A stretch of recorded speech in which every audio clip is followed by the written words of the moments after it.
And first of all, let's do the Pledge of Allegiance. There we go. Everybody please stand. Put your right hand over your heart and begin. I pledge allegiance to the flag of the United States of America and to the republic for which it stands, one nation under God, indivisible, with liberty and justice for all.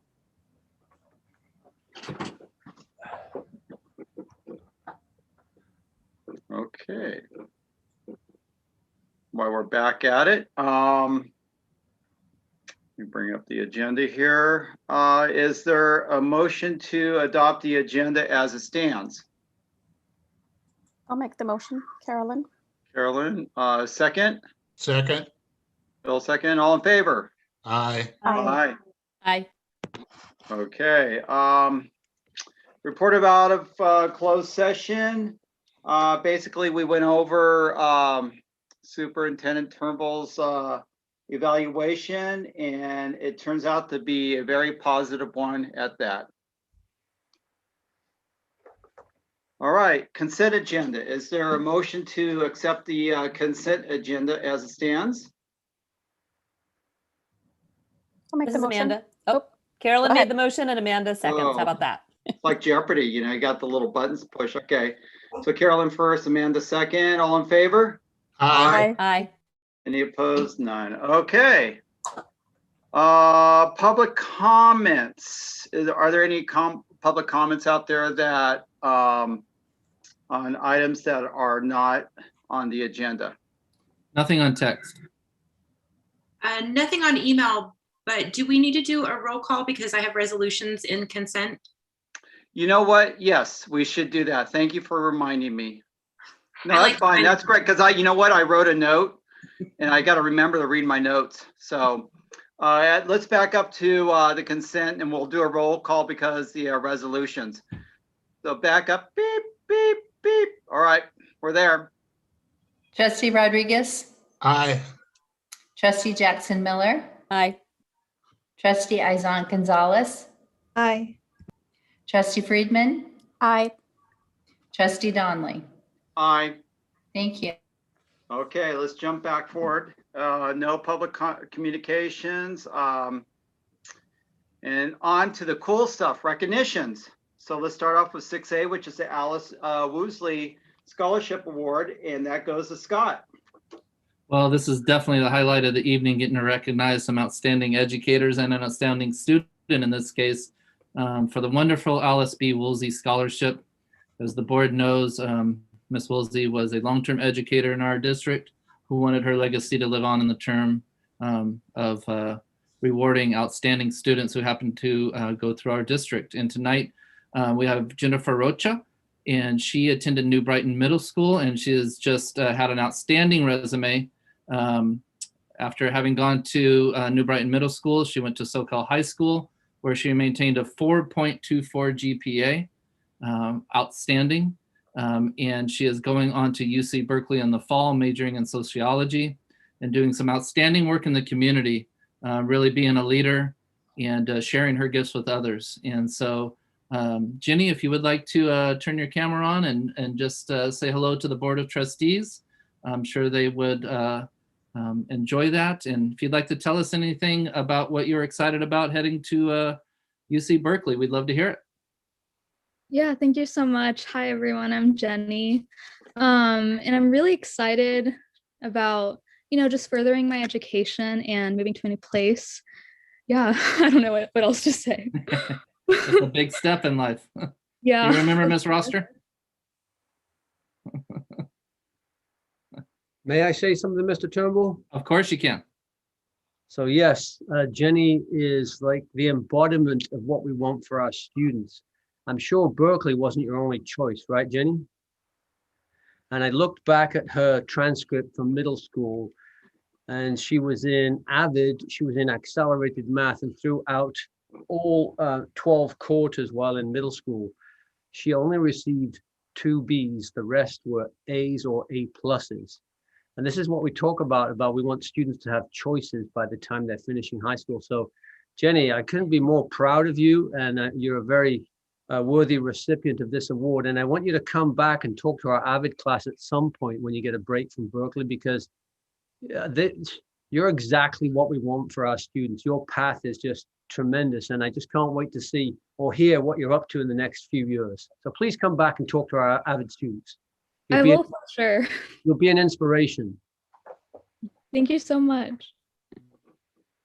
Anybody on the board wanted to ask Jenny anything? Well, I'll hop in because, I'm not shy. Hi, Jenny. I'm Amanda. My daughter, Nora, also graduated from Soquel this year. If you guys know each other from New Brighton and I know Soquel. Nora. Yeah, I figured. Just wanted to write, particularly as someone who has a student the same age, I so appreciate what you've accomplished, and especially this past year. And we all recognize, right, what you guys have had to go through in terms of the changes to your education and what the college application process looked like through all of this. It has not been easy. And as someone who has certainly paid attention to that process this year, getting into a UC this year of all years is truly an outstanding accomplishment. And it's really, really fantastic to get to see you and honor you. And I wish this scholarship could be a huge, huge, huge amount to reflect how proud we all are of you. But we're grateful to have the opportunity to recognize you and give this to you. And just a big congratulations to you and everyone in your support system who's helped you along the way. Thank you. Jenny, what are you going to study when you're at Berkeley? Do you? I missed the first part here. My computer kind of went blop. Yeah, I'm going to major in sociology. Okay, perfect. And was there any inspirations with this major? Well, honestly, I didn't know what else. I'm just interested in how society came to be and just social issues. I'm really involved in social justice. So that got me really interested in that major. And then also I might want to go to law school after. And I don't know, I just feel like the sociology and law school would go good together. I don't know, it would be a good start for my law career. No, that's perfect. That sounds like a great path and a great goal too. And Alice Woosley was quite the teacher too. She left a scholarship here. She was at Soquel Elementary, and I'll say the people that had her, the old timers, really loved and adored her. In fact, there's a street named after her off of Wharf Road. And so she left.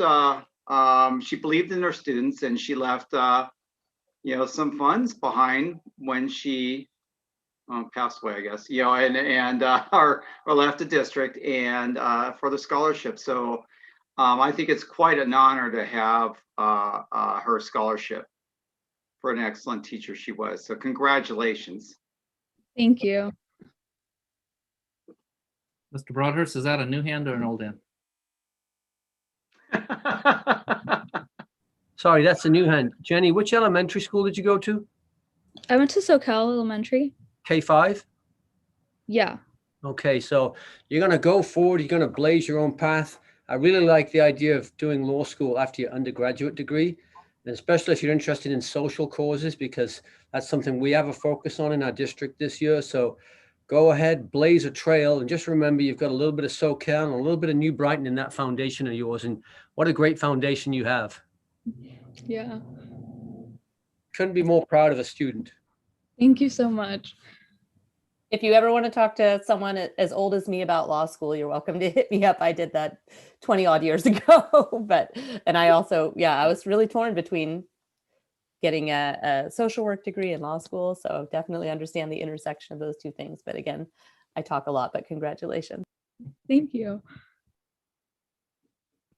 And thank you for being here. As Scott mentioned, it's a highlight to recognize all of the people who are being recognized tonight, but it's especially important to hear from our students. And so to come back and dedicate part of your night tonight to be with us means so much. So thank you so much. And hopefully you'll keep circling back and update us on your progress, because that would mean a lot to us too. Thank you.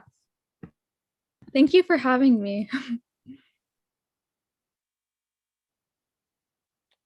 All right, well, if that's it, Jenny, thank you again for spending some time with us, and hope you get to relax a little bit this summer before you go on to your brave new world at UC Berkeley. So thanks again and congratulations. Thank you so much. All right, Bye. bye.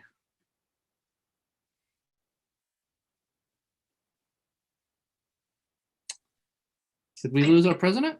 We did. Yeah, I was just going to say we lost Ted. Okay.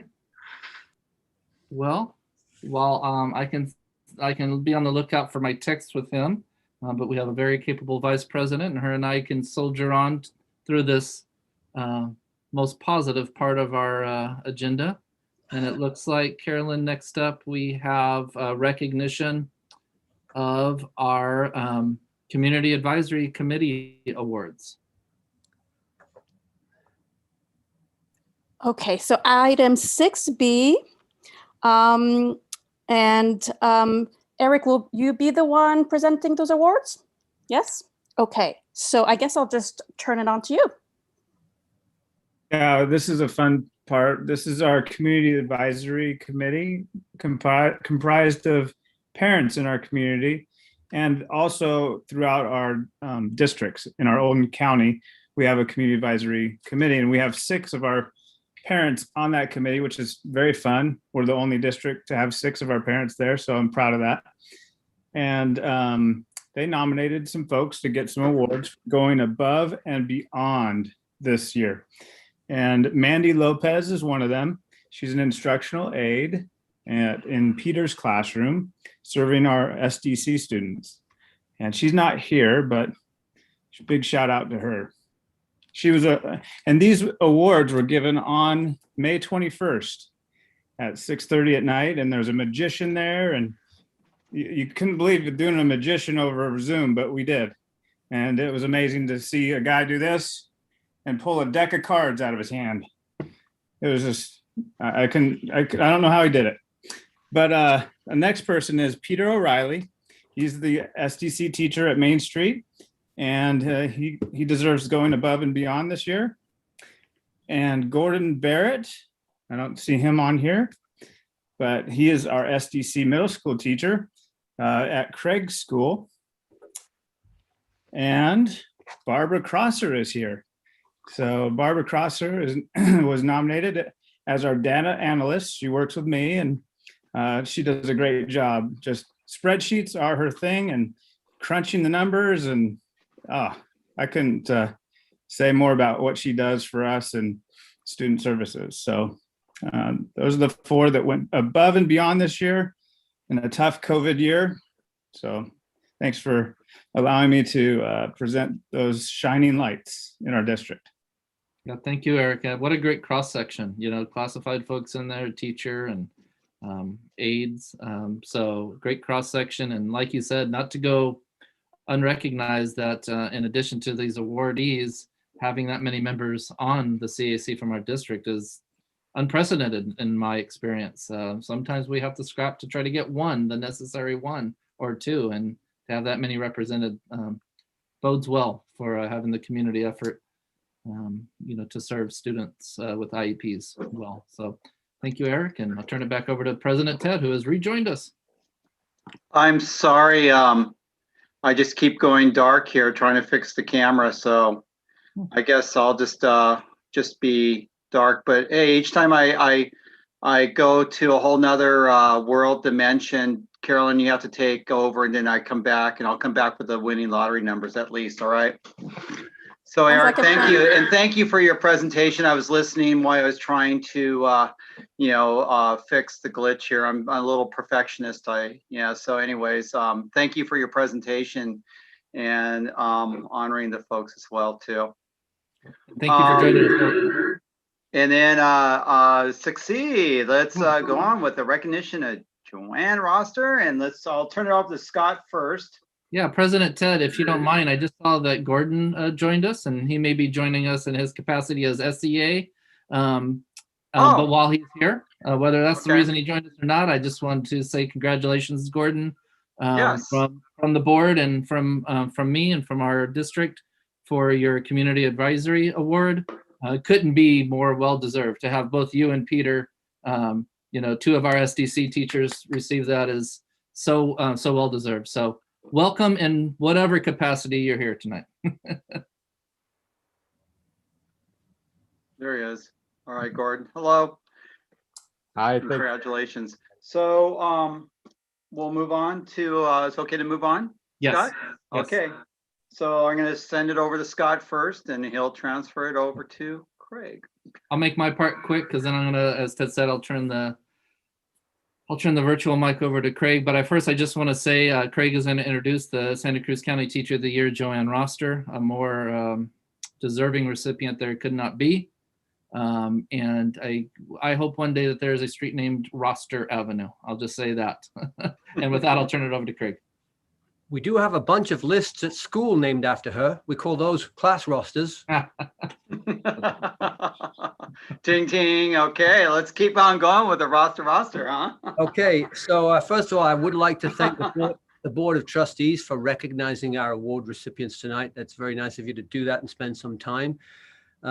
Yes, we are going to recognize our very own Joanne Roster as Santa Cruz County's Teacher of the Year. And just think about all the wonderful teachers that we have in the various districts in this county. I mean, I'm sure you know teachers in our district and teachers in other districts, but we have our very own Joanne Roster, who was selected to be the Santa Cruz County Teacher of the Year. And I'm just looking at the letter that Faris Sabar wrote to her to congratulate her, and I highlighted some of the things that are Joanne about going above and beyond the call of duty, recognized for excellent work with students,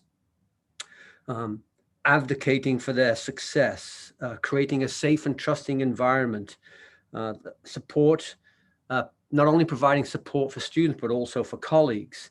And she has a passion for her job and her students. Those are Dr. Sabar's words. And she's taught for 40 plus years, I believe 35 years in our district, as an elementary teacher, as a middle school humanities teacher, an avid teacher, an intervention teacher.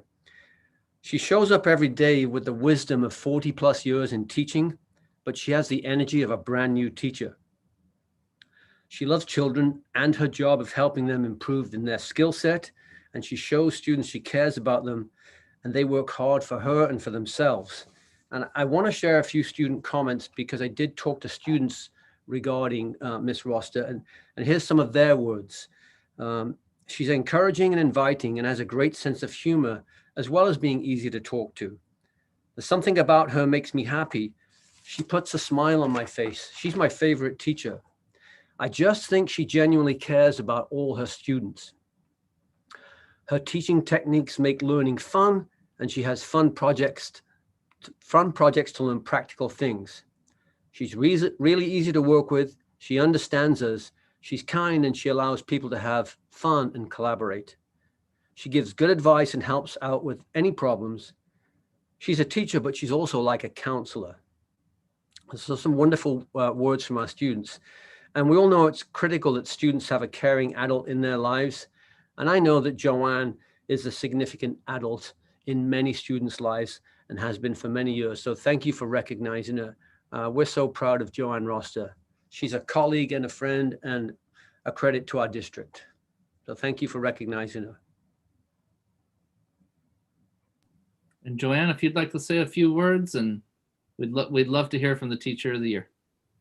I appreciate it. I look out on this screen and there's so many of you that are my friends. And some of you I know better than others. I've taught Phil and Ted's children and Craig's daughter. Craig and I have been friends for a very long time. I don't know if any of you remember the music group we used to sing in together. Right. Phil, you might remember that, or Ted, we would play music. I am incredibly blessed to work for our district. I was a little overwhelmed and still am. You know, every time Craig talks about this award, it was a huge surprise and an amazing honor to get it. I really like it. I'm very proud of this. It's kind of exciting. But when I look out at my friends and my colleagues who are out there, what I realize, and I know, I look at somebody like Gordon, and Gordon, you are an amazing teacher, and you know that I think that of you. This could just as easily have been your award. You are phenomenal in what you do. I have appreciated so much this support and the encouragement of my administrators in particular. A teacher is only as good as their administrators will allow them to be. And in our district, working over 30 plus years for numerous different administrators, no matter what idea I came up with, I'm going to change grade levels. I'm going to teach Abbott. I'm going to do a Shakespeare play. I'm going to do a show, and we're going to costume it. Right. Always, my administrators will look at me and say, go for it. Go do that. They trusted me to do what I knew was right in my classroom. And that isn't true of all districts. And I look at Michelle. You've always been lovely to me. Linda saying hi to me. Eric chatting with me in the office. Barbara, who waves at me every time I go by the office door. George, who will look at me with that look he makes. No, not that one. He doesn't smile. He just looks at me. You know how George gets that look? And I'm going, George, can you fix this? Can you come and check it out? And here he comes, checking out why the Wi-Fi wasn't working again. Craig, you know, I love you. You're my friend. You're my principal. But I look at Craig and Scott in particular, and one of the things that I love the most about both of you and the board, these two have not forgotten what it's like to be in a classroom. And the decisions they make are not to make teachers happy or to make even parents happy. It's to make students' lives better in our school. And that's everything. That's everything about a school district. It needs to be student-centered and to have good vision for what we're going to do. So I love all of you, and and you know, it's just, I don't even know what to say. You're fabulous. And I really, really appreciate this honor and this recognition. So thank you. Thank you. Of course. I'm giving you a big standing love. ovation right now. Oh, thank you. You want to see my award, since there's so many? You guys will crack up. Yes, please, please. What? It's beautiful, but you can't see it. It's clear glass. Oh, we can see it. So how funny is this? When you put it up against a wall, it looks like a piece of clear glass, but I like it anyway. It just makes me laugh. My walls are light gray. You can't see anything. So I kind of like hold it up against something so you can see the printing on it. But it's beautiful. So thank you. Thank you, Amanda and Jessica and Jen, people like Carolyn. I don't know you as well. The rest of you, I know you pretty well. And so thank you. And Ted, it made my heart so happy to hear that your daughter became a teacher. Actually, I got a 4th grade curriculum for her if she wants any of it. oh, I'll let her know, because I did have a chat with her about your being honored, and she was really excited. And I gotta say is that Emily and her friends, the one time they ditched high school was their freshman year. And what do? They went and visited Miss Foster. They did. So it's not my genes, but I'm glad she, you know, she totally admires you and admires you to this day. And when I visit, I mean, she's a teacher who's stressed, you know, this time of year and trying to get things done, and listening to her, I really know, you know, what I mean. Listening to your daughter about teaching is, you know, you really understand what's happening and what everybody goes through. And yes, and I remember your shows too. They were great. They were so much fun, and the kids always looked forward to it as well too. Thank you. Anything else from the board? Can you guys see me, or I'm like dark here? I can't even see myself talking. All right. So You can I'm going to you can jump see- in. All right. Real quick, Joanne, thank you. My son, I can tell you that he truly embraced the challenges that you gave him and his fellow students. So thank you for that. It made him be a bit more serious for a fifth grader. Thanks. Okay, I don't remember Jack ever being serious. I remember him launching water balloons over the top of the houses up on Hill Street. Yeah, you know, okay. So I always said to his mother, there's a reason why he's sitting next to the teacher in circle time. Yeah. He's a wonderful young man. Yeah. He is. So thank you, everybody. I really appreciate it. I probably won't stay in the meeting, and I don't do that to be insulting, No. but I love you all. And I know that, you know, I'm retiring as well, which is really hard for me. I don't know who I am if I'm not teaching. I'm not one of those people that's going, I'm out. No, but I also feel it's the right thing to do. Take a leap of faith and then come back and haunt the hallways of New Brighton. Oh, and my fellow teachers. So Ted, I'm dead serious. If she wants any curriculum or things for like 4th, 5th grade, I got a ton. I will let her know. In fact, I just text her now and to let her know that we're honoring you. You just remind her, because I was hoping she'd hop in on the meeting, but she's probably a little busy right now, but I sure we'll let her know. Okay, and I have one more thing. It's something you said reminded me. I have to tell all of you, you made this pandemic so easy for us. You were fabulous. People say, wasn't it horrible? I'm thinking, no, it was great. It was fabulous. First, I was at home and you allowed me to be at home so I could feel safe. And I didn't feel I was going to go to school and die, which was a little scary there in the middle. Mm-hmm. And then when we did come back, oh my gosh, I had a stand-up desk. I had extra screens. Thank you, George. I learned how to swipe people over to screen after screen. And then by the time you brought our kids back, we were flawless in our ability to keep them safe and excited. I really couldn't have asked for a better year. And I don't hear that from other districts. So thank you. Thank you to the board and to Craig and to George and to Scott and to everybody.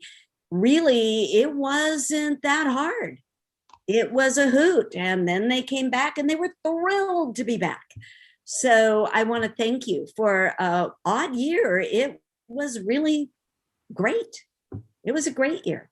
I always wondered, you know, how many students were there that, you know, was like, oh, I don't want to go to school. School sucks, this and that. And then now they want to go to school. Oh yeah, they miss all their friends, and then they show up. It's like, yeah, we're back in school. and when we map tested them, at least my kids, almost all of them came up, and they came up significantly. So I have one little 6th grader come and said, they told me I'm going to have to repeat 6th grade because of COVID. I said, you're not going to you're not, don't even go there. And so I told Craig, I said, no, they're not going to have to repeat, but they did not lose, the majority of them, a lot. Our teachers knocked it out of the park. They really did. And I'm not alone in this.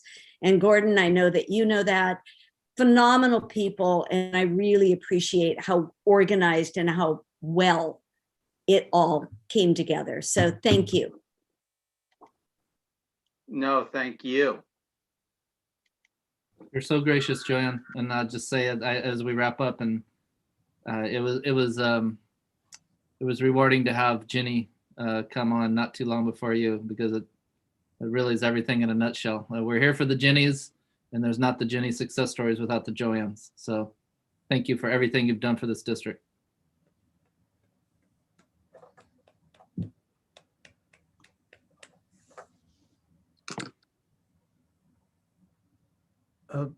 Before I bow out, Scott, I just want to thank the board one more time for recognizing the award recipients tonight. I know there's probably many nights at board meetings where you have to deal with tough decisions and tough and tough issues, but it feels really good to be able to celebrate some of the successes in our district. And I thank the board for taking time to do that. And if you don't mind, I'm going to bow out too. Thank you, Craig. Actually, this is the cool part of the Thank board, you. besides, the pledge and meeting students. But this is a great part of the board. So yeah, maybe we'll just call the meeting now, huh? Is that an option? Don't make Jessica mad. No. What an incredible start to the meeting, though. Really incredible. Hey, but remember, there's a quorum, not just me. Thank God, huh? But no, thank you for the recognitions. I think it's great. We have some awesome educators in our district, and this is great. And what can I say except for that? It's great. Thank you. Thanks, Craig. All right, with that, let's move on to our public hearing regarding local control, or LCAP, I'll say quickly, and that would be Jessica. Thank you, President Donnelly and board. This public hearing item for this evening is our LCAP. And the LCAP this year is comprised of a few component parts, but the reason that we're presenting it and opening it for public hearing tonight is because Education Code dictates so, but it also really represents strategic thinking about how to improve achievement for students and how to build a stronger community for the sake of all. Tonight's public hearing document includes the LBOP, which is the LCFF budget overview for parents, which is something that Michelle is going to speak a little bit about tonight. The annual update with some instructions that go along with that. The plan summary, how we engage stakeholders, goals and actions associated with how we're improving services for students and families, expenditure tables, and then instructions. So this public hearing is ready to open. All right, we'll open the public hearing. Anybody from the public have anything to say? I don't have anything on text. Nothing on email. No one from Zoom. I'm gonna wait a few more seconds because of the hiccups that we have. So with that, we'll just wait a few minutes here, or not a few minutes, just seconds, 30 seconds at the most. I guess I should be playing a Jeopardy song right now. All right, I think that's plenty of time. With that, I'm going to close the public hearing. Thank you. Thank you, Jessica. Let's move on to 7B, which is a public hearing regarding a proposed 21-22 budget for Soquel Union Elementary School District. And guess who that is? Michelle. I'll do it. There we go. That's the spirit. Yes. As Jessica had mentioned, for the LCAP, the budget also per Ed Code has to have a public hearing before the first presentation to the board, which is a later item on the docket, and come back to our next board meeting in June, where the board will take action on both the LCAP, the LBOP, and the budget. And I just want to add that I don't think the state has enough acronyms that start with L's. So I think we should find another one. And with that, I'll open the public hearing. All right, so let's open public hearing regarding the, oh God, what Michelle said. And anything out there? There's nothing on text. Nothing on email. No one on Zoom. All right, we'll just wait a few seconds here, and if anybody needs to jump in. I think that between my 100 and some odd pages and Jessica's 150 some odd pages, I think you even exceeded 150. I know. Thank you very much for doing that. And it kind of feels like I need to ask a bunch of questions. I mean, can I do movie trivia instead or something like that? Or there you go. But no, thank you for putting all that together too. And thanks for mentioning that, because, that's not 100. I mean, 300 you said together? Probably close to it, I think, huh, Well, Jessica? and that's not an easy task. I mean, that's not easy at all. So with that conversation, I guess we have nothing on the public hearing regarding this, and I'm going to close it right now. Thank you. All right. Thank you for putting all that together too. All right, let's go to standing reports, and we'll start with, let's see, Michelle. Why not? All right. So the last few weeks have been kind of a couple of weeks of finals, final last days, final last meetings, just a bunch of year-end stuff. I think I had mentioned to Scott and Jessica both, it was a great feeling and a little bit different feeling this year, having our school year end before Memorial Day. But it was really nice going into Memorial Day weekend, knowing our kids were gone and enjoying their summer, and our staff was, and just being able to actually enjoy that Memorial Day weekend this year. So that was really great. So we've been working on the budget and LCAP, which will be the majority of this meeting later on this evening. So I won't belabor that. The May revise was released with the budget, with the governor's proposals for the final budget. And then in July, we will have our final meeting after the budget has actually been adopted to find out if there have been any revisions or additions or deletions to the current proposed budget. I had the opportunity to join Kathy Giannini and her staff. They had their final goodbye for the year and wrap up, and that was really nice. She's got some new staff members, got to meet them, and just, it was a long year, hard year for them. And so it was really nice to be able to finally do a little bit of celebrating and saying goodbye. And sadly, watching most of them sail off to Maui. So I'll just put that in there. Scott and I and Steve had the opportunity to meet with Climatech and our ongoing discussions about our upgrading of our HVAC and our different facilities upgrades, our electrical. We talked about solar, sustaining battery and energy life, and a multitude of other projects that we're looking at, and over the next few board meetings, giving the board more update on that, and our proposal in July that we'll be bringing forth a contract with Climatech to help us bridge that gap on finishing up the things that we need to in our district. A lot of these projects are really, really exciting because they are, they're reducing our footprint on our ecosystem, which is really nice, upgrading our systems that really, I don't know how Craig Feeney does it, who's kept them alive for 25 years, and there's not even parts out on eBay anymore for some of our systems to be fixed. So I'm really excited about that. So more to that on our next meeting. We had our final safety committee meeting for the year. Probably not a big surprise, very little safety issues this year since we didn't have very much staff or students on campus for the majority of the year. So I'm happy to report out on that. We had our final meeting with our equity work. I know Scott will probably talk more about that later. That was really nice the way we ended, and the final work in that process was great. We had our final ADCO meeting, which was a sad one too. Everybody's heading off for summer, so it was really nice to get to see everybody in person for one last goodbye.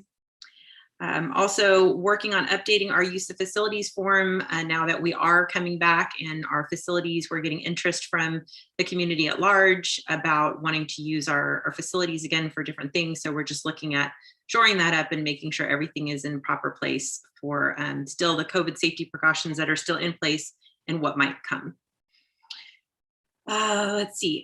Also had an opportunity to meet with Nikki, and we talked about the summer camp that the city of Capitola is going to be running in conjunction. Oh, look, there's Ted. Sorry. And so got to work with Nikki and talk about that program, and some really great interest there. So looking forward to that, and looking forward to talking about the future and on continuing our partnership with the city of Capitola in other endeavors.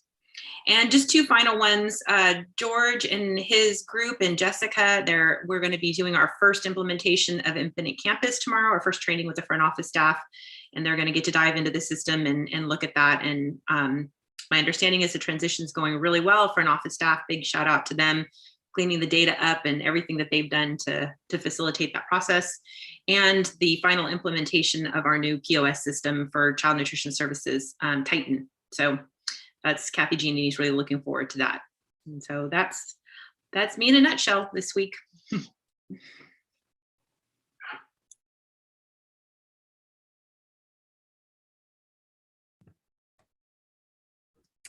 I gotta unmute myself. Okay, Jessica. Thank you. Well, I think Michelle spoke to a lot of our culminating meetings very well. It's been an outstanding year in terms of what we've been able to do, but having these final meetings at the end of the year have really led to some great conversations about the contributions of our staff and our community in the course of what could have been adversity and really has turned out to be a large gift. So I won't go into some of the meetings that we've had in common in our final weeks of the year, but I will address a couple of the new ones. And so one of them has really just been a focus on our summer program.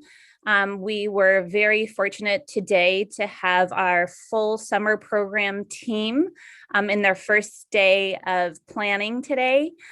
We started with kind of building some relationships together using our social emotional Yale tools, including our charter making and our mood meter, which was outstanding. And then we went into building our summer program instructional plans, which was fantastic. We have such a great variety of classified and certificated staff that are involved in our summer program at all of our schools this year, some from inside of our district and some that are new to our district, which has been really, really great to see the different faces, the different perspectives, and everything that comes from just that new shift and that new change. But everybody's super excited. We're looking at serving students in multi-grade levels across the district, and we're still open to some enrollment.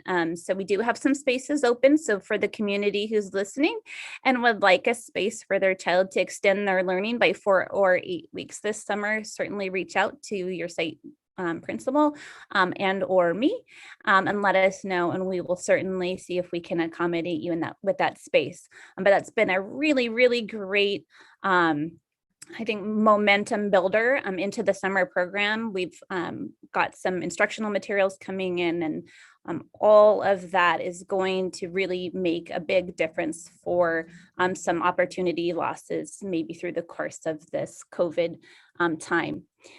Also, we've been spending a lot of time on this LCAP. I know that we talked about that just a few minutes ago. It is a lengthy document, but it really is a labor of the heart. And so it does take a lot of intense critical thinking and also care. And so I hope that you can see that as we present tonight. And then I just want to give a big shout out to our staff and families for all that they have brought to our community this year. It's not been an easy year, but it certainly has been one that has led us to a greater sense of synergy and really kind of some momentum forward. So I just want to give a big shout out to every single person who put their all on the table and our kids especially. So that is my update for tonight. Thank you very much. Scott. Gosh, I don't have much to add. Michelle and Jessica said it so well. And, you know, with the LCAP and budget tonight, it really is so much about the work that they have led, but gotten a lot of input on. So it's exciting to see the fruits of that labor. I was just so, I can't really say much better than what Joanne Roster said is, you know, like, given what we had to deal with this year, it went pretty darn smooth, if I may summarize her. And that is a testament to everybody, to the families that were patient with all the different types of decisions we had and all the pivots we had to make. Many of the families reaching out and saying thanks for the communication at all levels. That's, you know, I'm really grateful for that. I don't think that's the norm in many districts.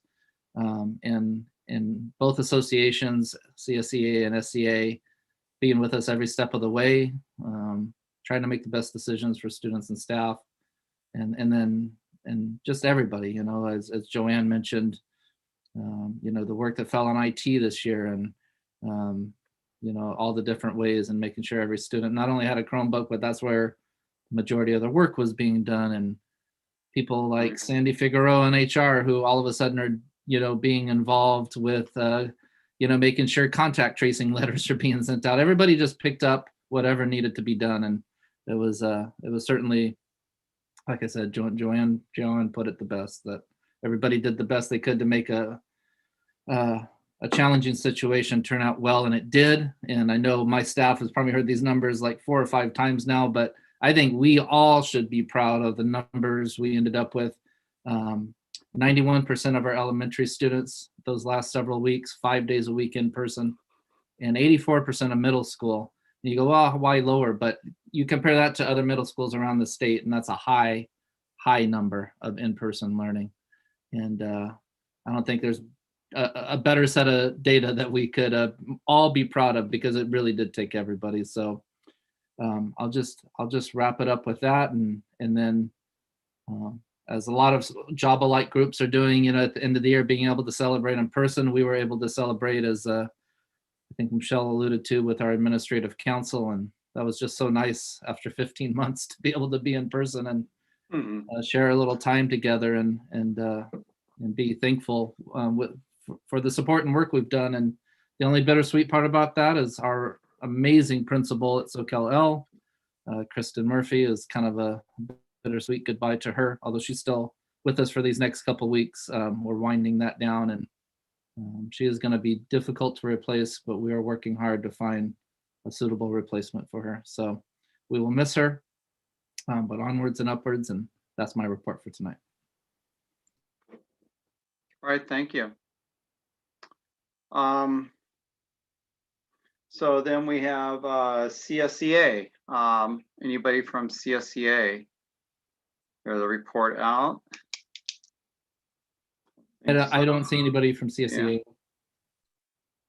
Yeah. Anybody out there, George or Michelle, trying to jump in?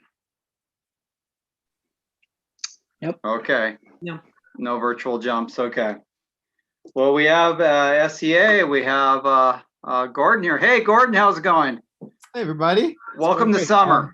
Thank you. And yeah, my apologies that I wasn't able to be here for the CIC Awards, but thank you guys also for honoring Peter and Barbara and everybody else that won the awards in our district. And I think I went to those CIC Awards, and it was really wonderful. Invited my family as they recommended we do, and yeah, it was really a awesome experience, and got to see a lot of former colleagues and coworkers there, aides that have worked in my classroom, and even a few of my former students. So it was really awesome experience.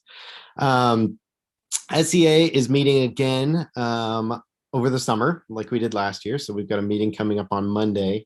We have almost no agenda items yet for that meeting. So it shows you, I think that people are just happy and enjoying their summer vacations. There was a lot of kind of bittersweet moments there last week at the end of the school year, seeing folks' retirement parties and, folks, colleagues leaving the district, and, kind of always a bittersweet end of the year, always a little bit, very, very happy for Joanne that she's, retiring, but also, I mean, that's somebody that nobody's ever going to be able to replace. Joanne has just been an amazing part of our department, really the leader at New Brighton, and has just been, indescribable in her impact at our school. So sad to see her and everybody else retiring, everybody else leaving go. And then just been, I think there's a lot of gratitude towards the stipends that people have finally seen coming in on their May paychecks for the return to in-person, and the additional money for people who had some unused personal business days. And that's definitely something that's been well appreciated among all staff. So that's pretty much it for SEA today. But yeah, thank you guys very much. I'm checking my notes here. I didn't mention also attending the Student Services Town Hall, which I thought was really positive experience, really felt listened to, and sort of thinking about now next steps, and just communicated with Scott today about some ideas, on my end for next steps, and thinking about, how to sort of move forward and work together as a team. And so I think that's been a really positive step. So yeah, that's it for SEA. Thank you guys.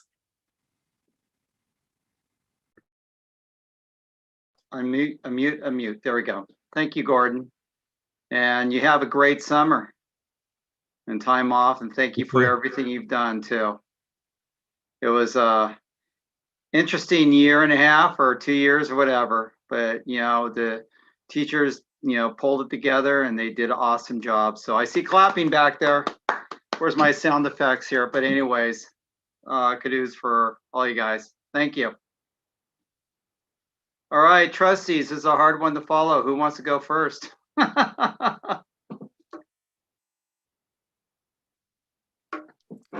I'll go. I just wanted to thank everyone who was involved in making the New Brighton Middle School graduation happen. It was just a really extraordinary event. So nice to have an event in person. It was great for the students and the families. So thank you, Craig. Thank you all the administrators, all the teachers and staff that made it happen. It was just a really special ceremony.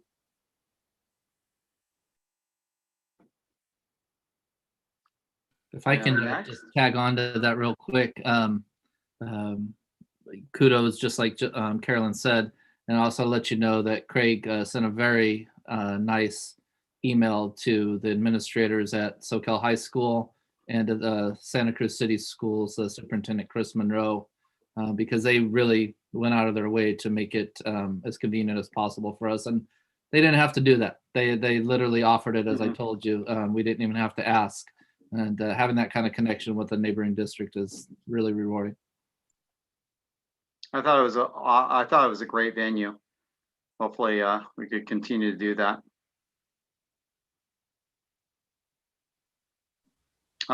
Next, anybody hop in there? I will hop in. All right.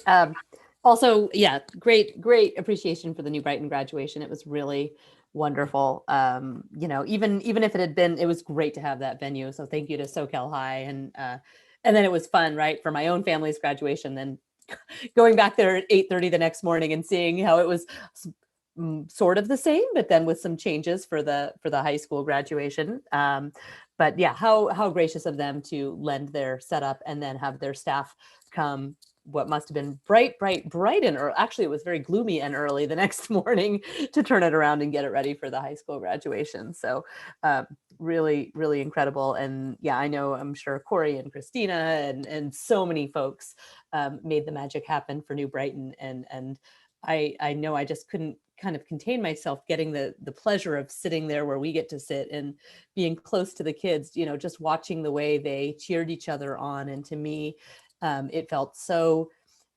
special, and you could just feel the way that these kids had bonded with each other throughout you know their New Brighton career, but particularly what they've been through the last 15 months. And the student speakers were so eloquent, and it was just a real joy. So thank you again for that.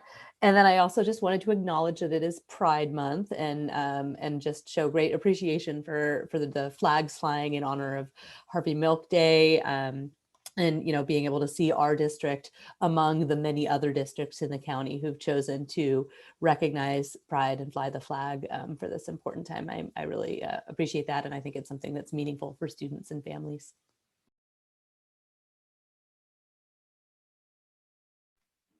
Thank you. Phil, hop in there. So yes, the New Brighton graduation was great. The weather was pretty much perfect, and got a little breezy, but not bad. It was well run. It went off very well. Ms. Roster was pressed into being a line manager, so she's been working right to the very end. And then we got fireworks. And so, you know, I don't know if the fireworks were official, but they were nice. So there's that. The other thing is, I want to revisit what I said at the last meeting about California School Boards Association. So there's a couple of things. One is we should kind of coordinate about the conference, what we're going to do about that. And they're still kind of working on that. And then CSBA, I mentioned, has a climate change webpage.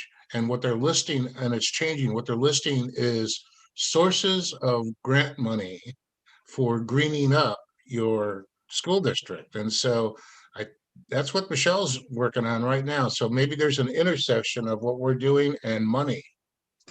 That's it for me. Thank you. I wonder if Sandy and Judy went rogue and they're the ones with the fireworks.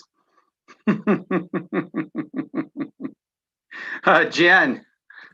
Hi. I want to thank our team, especially Michelle and Jessica, for putting together such robust documents for tonight's meeting. And I gotta say, reading through the docket was like a trip down memory lane of the pandemic, which part of me wanted to like block out, but then there were so many silver linings. And then I kept reading through, and it was like this storyline of how things panned out. And I gotta say that the communication had a lot of memories of the town halls and the communications and the adjustments and the plans. And I think that the district did a really good job of memorializing the work that was done and highlighting the positives that came out of it.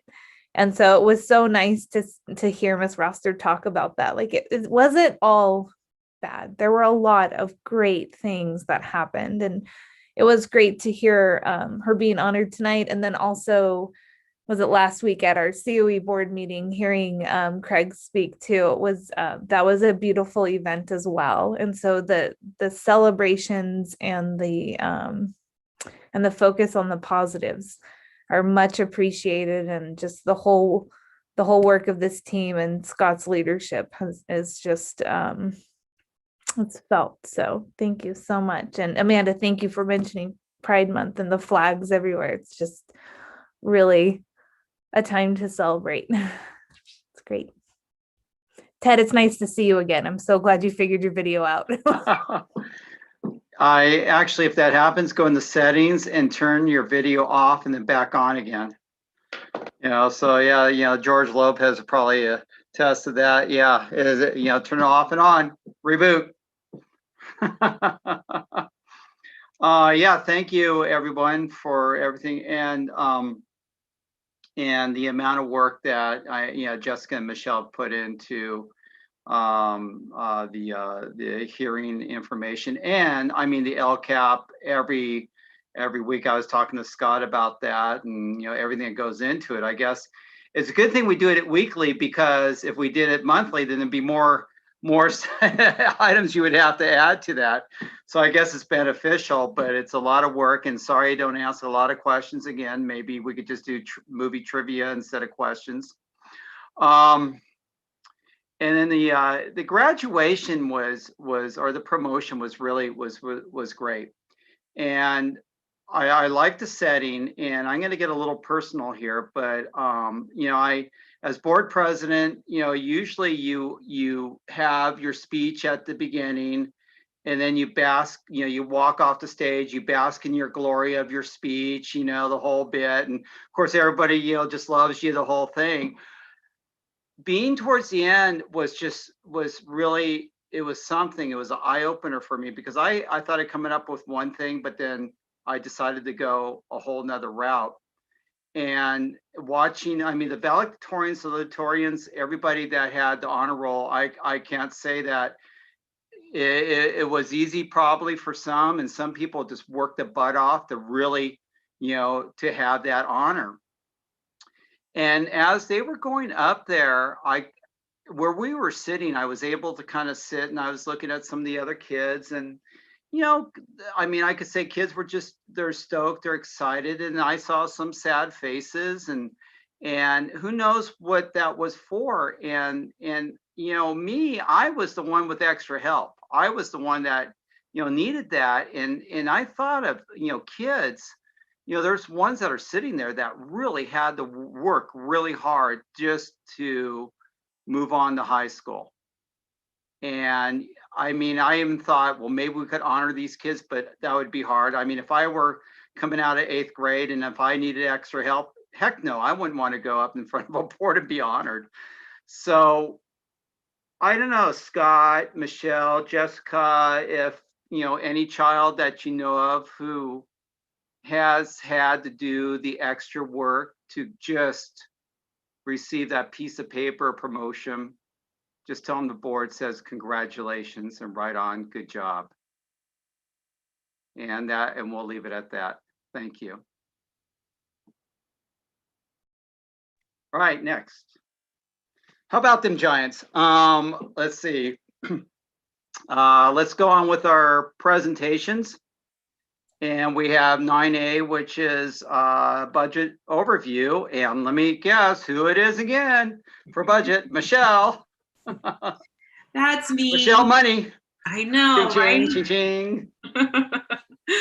It's a good thing, as I said in my interview many years ago with the district when they hired me, and they ask you that question, that is, can you share something about yourself or name one of your challenges or weaknesses or the flaws or the way they word it, And I was like, I got this one. I can't spell. So I went into numbers. I am amazing with numbers, and I'm thank everybody every day for spell check. So love my job. So this document is fairly new. We did the LBOP in December for the current year, and now it's going to be part of our ongoing LCAP budget and now LBOP adoption every year, the 3 different documents. The document you see, it's very short and kind of to the point. The document really is meant as an overview for parents in the community to look at, like the high level numbers and how we spent our money. It's a bridging gap is kind of how I look at it between the LCAP and the budget. It takes, the targeted areas where we spent our money from the LCAP and equates that to hard numbers. And you really are to show your proportionality, right? That the money that we said we were going to spend on the students who needed it, we did spend it. And the LCAP that then reflects that in the annual review and then in our presentation of the ongoing LCAP. And so we spent more than what we had projected. And that is coming off of the, oh gosh, Jessica, it just eluded me, not the LCAP, the learning continuity and attendance plan. The other L, yes. That plan, which was our replacement of the year for the LCAP this year. And so this document reflects that. Like I said, we did spend more money than we had budgeted. One of the main reasons for that is the monies we received for COVID relief through the state and federal funds. We were able to augment areas with additional funding as more funding was coming in throughout the year that at the time that the LBOP was written, we didn't know about yet. So I'll open it up to the board if you have any questions about the document in and of itself. Like I said, more of it'll be presented with the budget and the LCAP separately.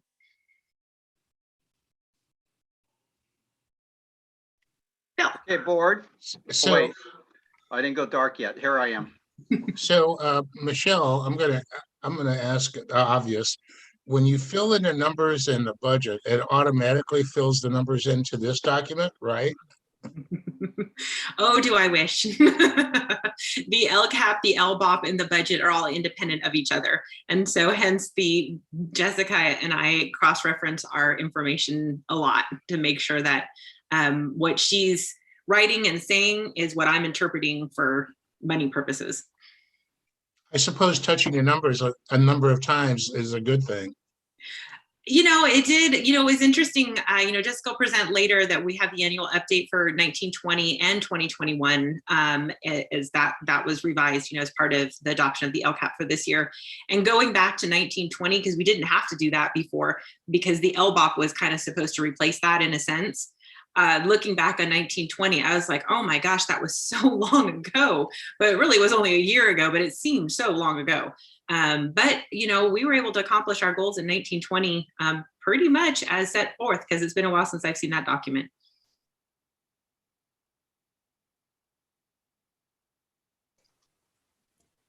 Well, I will hop in.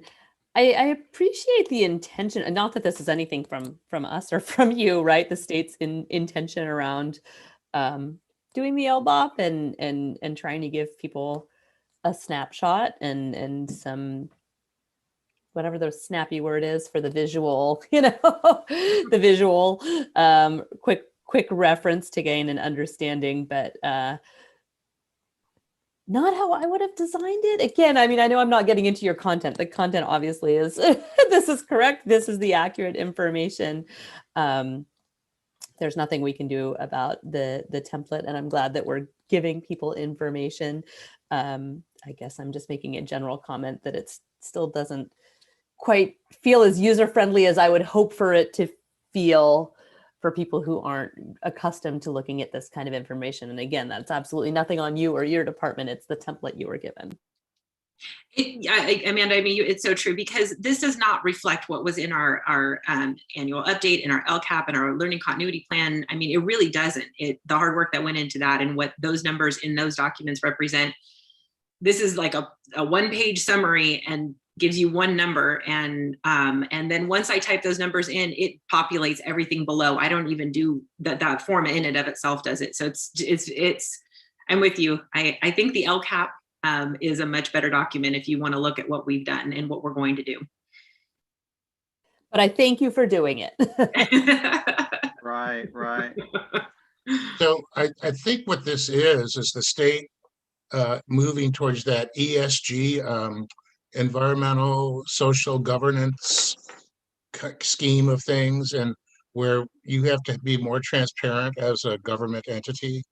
And so I would expect that this one page would be on our webpage someplace so that you could just click on it and ta-da. Yeah, absolutely. Ta-da. Yeah.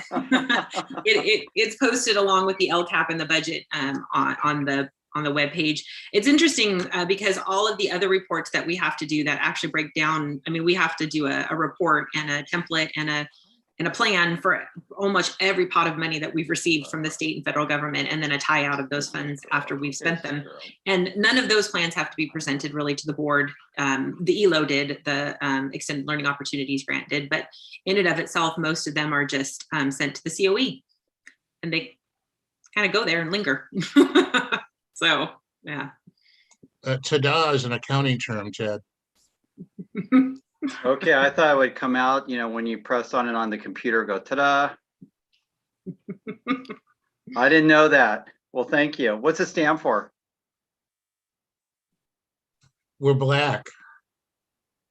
Well, yeah, we've got money. Yeah. Okay, all right, okay. So ta-da. So it's not an acronym? No. It's not a melody acronym? Oh, okay. They come up a lot of melody acronym. Okay, stay on subject. All right, thank you. Any other questions or comments from the board?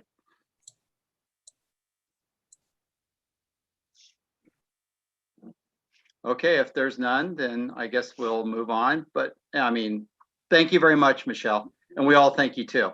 Yeah. So, And there's nothing from the public on text. thank you. Nothing on email. Nothing on Zoom.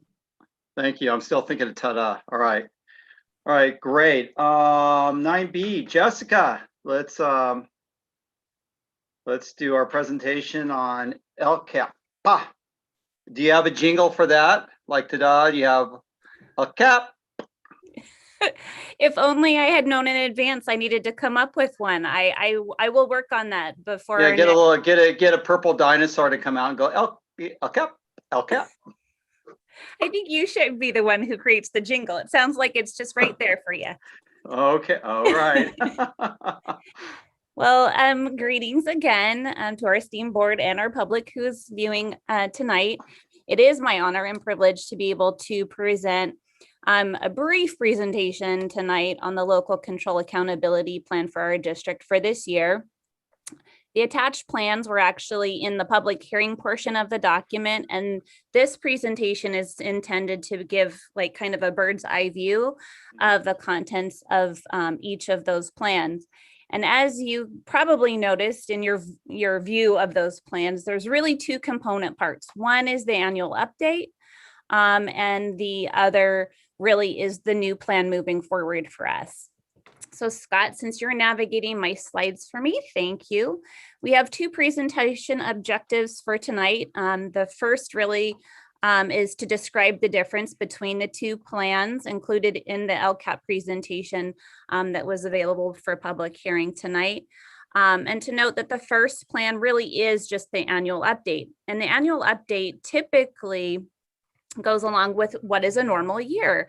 The last time an LCAP was written, it had annual increments of time with metrics built in and baselines built in, and we measured success towards those goals and actions. But we had something like a pandemic happen. And so what is included in the annual update this year is not just how we did with the LCAP that was created in 2017, but how we did with the adjacent plan, which was the learning continuity plan that was established last year and passed by the board last summer. And then the second plan tonight is the 2020-2024 plan. And we're going to give you just kind of an overview of that plan, the process that was involved in coming up with the plan, the goals that we established, and then the actions that are associated with those. So it's just kind of a funny year this year, and the reporting on it is differently. And you could probably tell that very easily as you were reading through the plan. So the first part that we're going to do an update on is an update for the 2017-2020 LCAP.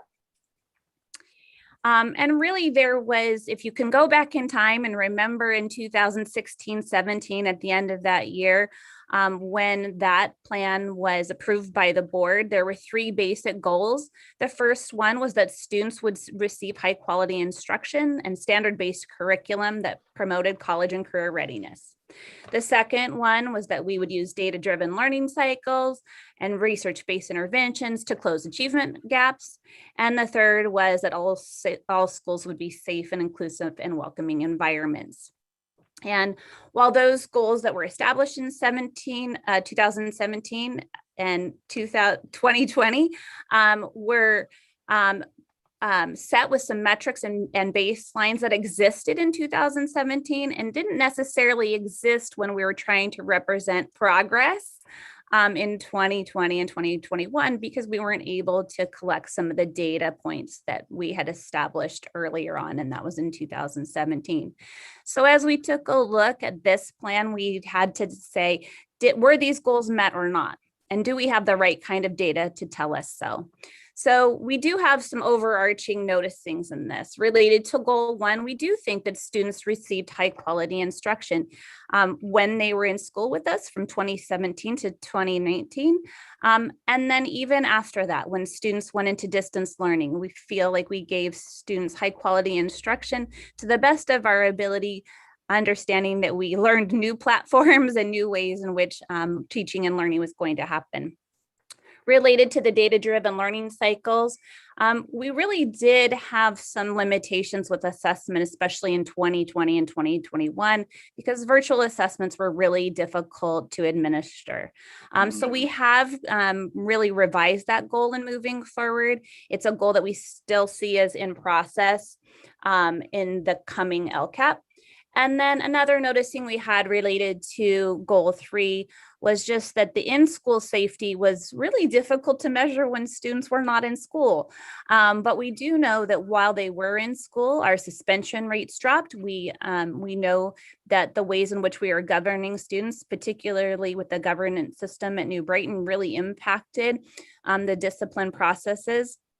And we do know that digital safety did become a topic of interest as we were moving to a distance learning environment. And we were able to curate BARC, which was a student security system through those virtual means. So those were some really interesting noticings just in terms of an LCAP annual update overview with the data that we had. And we're going to dig a little bit deeper into each of those goals. And the first one, again, related to the high quality instruction and standard-based curriculum. So some of the metrics that you saw in the 2017-2020 LCAP really had to do with, are we developing our teachers? And are they showing up? Well, we understand now that 96% of them show up. Professional development, really, that's a high percentage for a district. We want 100%, but we have 96%. 100% of our teachers were involved in Friday PDs and had access to our instructional coaches and our seed coaches in 2020. In 2019, we had CGI and Readers and Writers Workshop training for all of our new and incoming teachers. Another metric that was established in the 2017 LCAP was that students would engage in MARS tasks, and those are math-related tasks to determine students' potential mastery on a standards-based test. We had 100% of students that had sufficient access to materials. We had 100% of our projects and deferred maintenance that were accomplished. We had 97 and 98% highly qualified teachers in the 1920 and 2021 years, which is fantastic. And those that weren't highly qualified were on their way to being so. And then our curriculum adoptions that were a goal that had not been yet achieved was achieved in 2020, which we're really proud about. And that was in the area of social sciences for the middle school and science at both levels. So we feel like in goal 1, we were able to really take some of those baseline metrics and build on them and determine that we really were able to meet that goal. All right, Scott, next slide. For goal 2, this really has to do with the data-driven learning cycles. And again, diving deeper. This was a metric that you had seen before we went into our pandemic. And this was really the last published document that we had related to some California statewide assessment data. And this really is an interesting graphic if you can see it. It actually really does a good job of telling us by student group and by area how our students were showing growth or how we were demonstrating growth with our students or not, where we needed to focus some of our efforts. And so those green and blue bars are where at that time, the CASP and SBAC were indicating to us and our local measures were indicating to us that we were on the right trajectory, and the red and orange not as much. And so that was the last kind of universal statewide data criteria that we had and that you had seen at that time. But a straight comparison from that time to now can't exist. We don't have SBAC scores. It wasn't administered this year or last year. And so we had to create some other ways of measuring. This also is some information, and this again is related to the 2017-2020 plan. And so we do have some information on these slides that show us how the students were doing academically over the course of those years.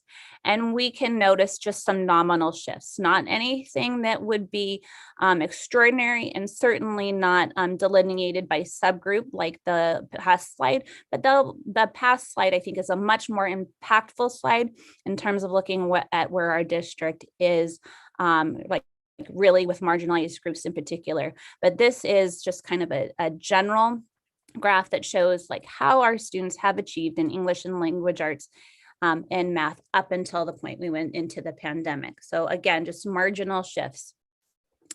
Goal 2 really is something that's the most interesting and critical and where we had to collect those local data metrics in a different way. We continued to use some of our common tools though. And so the NWA map, I'm sure you've heard me speak of before, and you heard many times before me speak of those map scores. That's a local assessment that we use. It's not a diagnostic necessarily, but it is an assessment that we use from 3rd through 8th grade.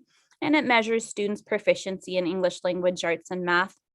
And on this slide, it just talks about the percentage of students in 2020, which was the end of that LCAP year, and who had not met or mastered their standard. And that's something that's a really interesting number to us. If you look at the numbers just across the board, we definitely could see that we were demonstrating a little bit more success in English language arts and math. And that's not something that's uncommon in our district or uncommon to our district. That's a trend that we're seeing statewide. And we believe that there's lots of reasons for that. One in particular, that engaging around math practices is a little bit more difficult to do in a virtual setting.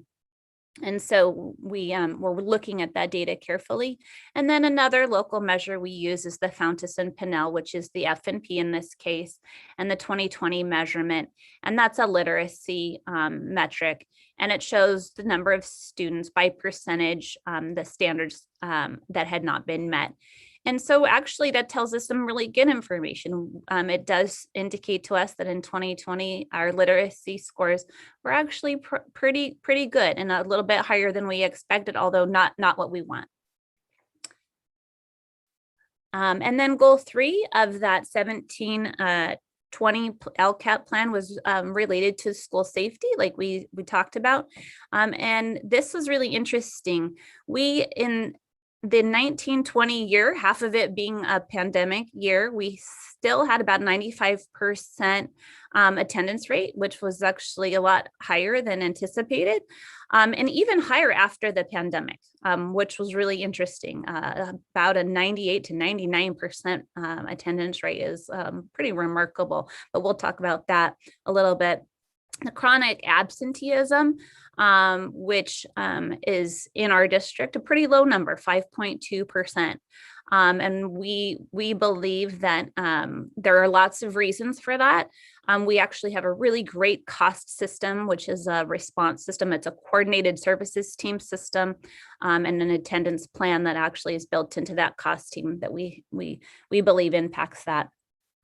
We have a few students who are homeless in our district and foster youth, and we track their attendance rate because their attendance sometimes seems to be a little bit less than. In our case, that's not so. Our foster youth have a high level of attendance rate in school, so that's something that's good to see. And again, our suspension rates went way down even before we closed schools due to the pandemic. Student engagement at the onset of distance learning, and as we're measuring it now, is quite high, and also was the attendance rate. One of the other factors we look at is we take a look at our DLAC and ELAC representation and participation, which is really low and not what we want to see. And so in that area, we need to do a lot more development in our thinking about how to invite people to a conversation differently. But we really did find some success in building the new LCAP when kind of inviting in our stakeholder groups to have really deep conversations about how to best support students in our community. Okay. So here we are just in the second part of plan number 1. And this one, the state really asks us to reflect on how we did with regard to the learning continuity and attendance plan. And so again, that was the plan that you looked at last year and approved last year. And it really said, what are you going to do when schools are closed? How are you going to reopen them? What are the ways in which you're going to assure that students continue to learn in this uncertain time? And so the parts of that plan just included in-person instructional offerings. How soon can you get kids to school, and who's going to come first? And we really did a good job of addressing that in this district. We had a really strategic plan that our staffs worked on, and the students who needed to come back first did. The next part of that was the distance learning program. What does it look like in a student's day? What are the instructional methodologies? What is the expectation of that partnership between families and the student engaging in a screen with their teacher? The next section had to do with pupil learning loss. What are you going to do with students or for students who may be exhibiting what could be potential learning loss? Another section of that was the mental, social, and emotional well-being component. And we had a very robust section of that learning continuity plan, which included our cost system and our 3-tiered re-engagement system for students and families. We had a pupil family engagement and outreach section. And I think that's where we were really kind of speaking to that earlier tonight. We really did, I think, an outstanding job as a district, having town halls, community forums, surveys, sometimes maybe too many surveys, depending on who you ask. But really having a lot of family engagement and trying new and different ways. And even increasing our opportunities for subgroups of families to have different conversations, and inviting some of our staff to support us, some additional staff to support us with those. And then, of course, school nutrition and feeding every student in our district has been an amazing feat, and we were able to do that. So in reflection and review of that plan, we were able to do what we said we were going to do. We said what we were doing, and we met the goals of that learning continuity plan. So we're really happy about that. That LCP plan was just for that 1 year. So we talked about the 2017 to 2020, and then we talked about that 2020 plan. So now we're talking about plan 2. And that's our LCAP. That's the plan moving forward. That's the 21 to 24 big strategic goals. So in general, the LCAP process is one that is really, it's very labor intensive. I won't lie. If you do it with fidelity, it really includes a lot of comprehensive strategic planning. It really, really does. You have to take a look at, data, what your students need, what your assets are, and you have to really also go to the next piece and do really meaningful stakeholder engagement. Are you asking all the right people the right questions? And are you really hearing what people have to say is important? And then obviously the important piece is that you have to be accountable and compliant. So all of the laws that are tied into how we spend money, how we serve students, how we serve our community are all kind of embedded in some kind of legal ease, but all important parts of this plan, and we've done that as well. So what are our goals moving forward? Our goals, as we have created them and moving to the 21-24 timeframe, are a little bit different than the past year's goals, although not totally. And the nuances and the shifts of language in this plan really were stakeholder added, because we really went through and recrafted the language and the thinking behind these goals over and over again. So the first goal is that all students receive equitable, inclusive, culturally responsive, and rigorous high-quality classroom instruction with standards-based curriculum that promotes life, college, and/or career readiness. And I think that you can see that nuanced language really clearly in that goal, and you'll see more of that as we move to goal 2 and 3. Through the use of data, identify research-based classroom differentiation, professional development, and systemic, equitable, inclusive, and culturally responsive supports needed to close present and predictable achievement gaps.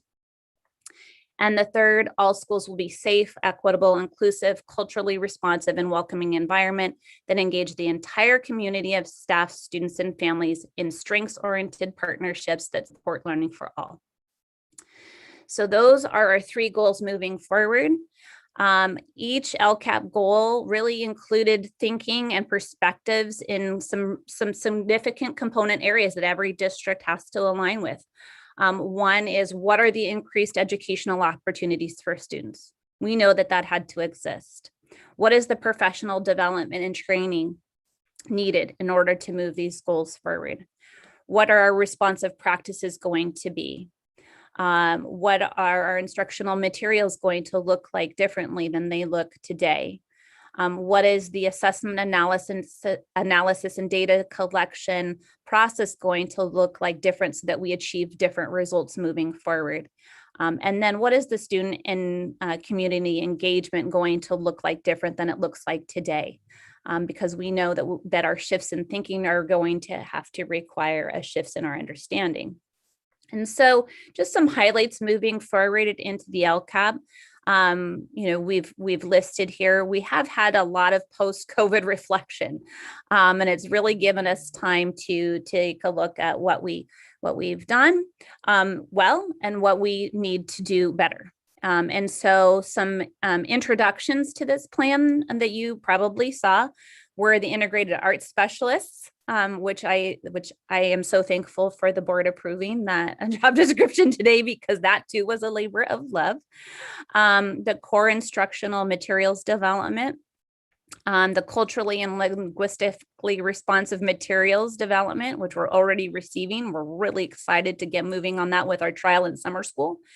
The inclusive development practice with focus on ELs and SPED, and we've partnered with another district who are specializing in school inclusion processes, and they're going to be supporting us through the course of the year. We have included student shadowing and family interviews in terms of our metric collections. We've looked at robust learning extensions, including the summer program that we've talked about already, but also before and after school learning hubs. And we have taken a look at universal risk screeners, the first pilot one already being administered this year, which has yielded some amazing results. some community engagement tools, workshops and practices, and those were all features that were added by our parent stakeholder groups. They were some requests and some dialogue with some critical thought from our parent stakeholder groups specifically. Our counseling services have been increased. Our DLI, which is our dual language immersion program, making that something that is a feature of our district, and using some of these funds to do the training and purchase the needed materials to make that that school proud and grow. And then of course our social emotional learning additions. So those are some highlights of the new thinking related to the LCAP. I know there's lots of questions that you probably have that are related. And again, that was just like the bird's eye overview. It's many, many pages. I'd love to be able to read all of them to you. I'm sure that would go on a lot longer than I've gone on now. So any comments or questions I will take, or Michelle, if they're related to the budget. All right, board, jump in. Wait, I just went black again. Well, I went dark. All right, I will jump in, and I don't really have a question in there, but I want to thank you. All right, I want to thank you for really, really comprehensive materials, so we could read ahead and come prepared and understanding as much as I at least could understand before hearing you explain it again during the meeting. So I appreciate that, and so appreciative of all of the work done. And I just want to say I really love the updated goals. I love the focus, of course, on the equity and weaving in the work, the hard, important work that our district's been doing in this area, and really having it so clearly and explicitly stated in our 3 new goals, while staying true to, you know, the intent back of the previous goals, right? Of course, we're focusing on the, you know, the learning environment and using data to make sure we're closing any achievement gaps and safe schools, but again, really spelling out with even, in my opinion, even clearer language and just additive, right? It's additive. So the one little question I have is about, oh gosh, now I'm forgetting the universal screener. I would just love to learn a little bit more about that. So it's something I'd like to ask to have a presentation on at some point in the future. And that's it for me. Thank you so much, Jessica. Great, thank you. Thank you. Anybody else? I know, wait. I'll go ahead. Okay. Jessica, thank you so much for just the details and breadth and just everything. There's so much work went into it, and the goals, like Amanda said, I really appreciate the even though the goals remain based on what we already had. I really like the changes. I think that just the additional language and the subtle changes really are meaningful. So thank you for that. I had 2 questions. One question has to do with the disproportionality in special education. And I know on page 45 of the docket, it says that there are 46 Hispanic students district-wide that are also in special education. Am I reading the numbers correctly? That's correct. And in terms of percentage, what does that mean compared to just the general population? I didn't see a comparison. It does say that there is disproportionality, but I wasn't sure how big of a ratio it was. Yeah, it's actually, Eric and I talked a little bit about that. The state actually gives a ratio, but there's some mathematical components in it. So I'm going to give you just kind of like the dummies version of it. It's probably 3 times what it should be. And I know a lot of the goals, obviously, that we have, and all of the steps are meant to target that, but can you give me specifically what are some of the things from the long list that you've outlined that you think would be particularly helpful to these students?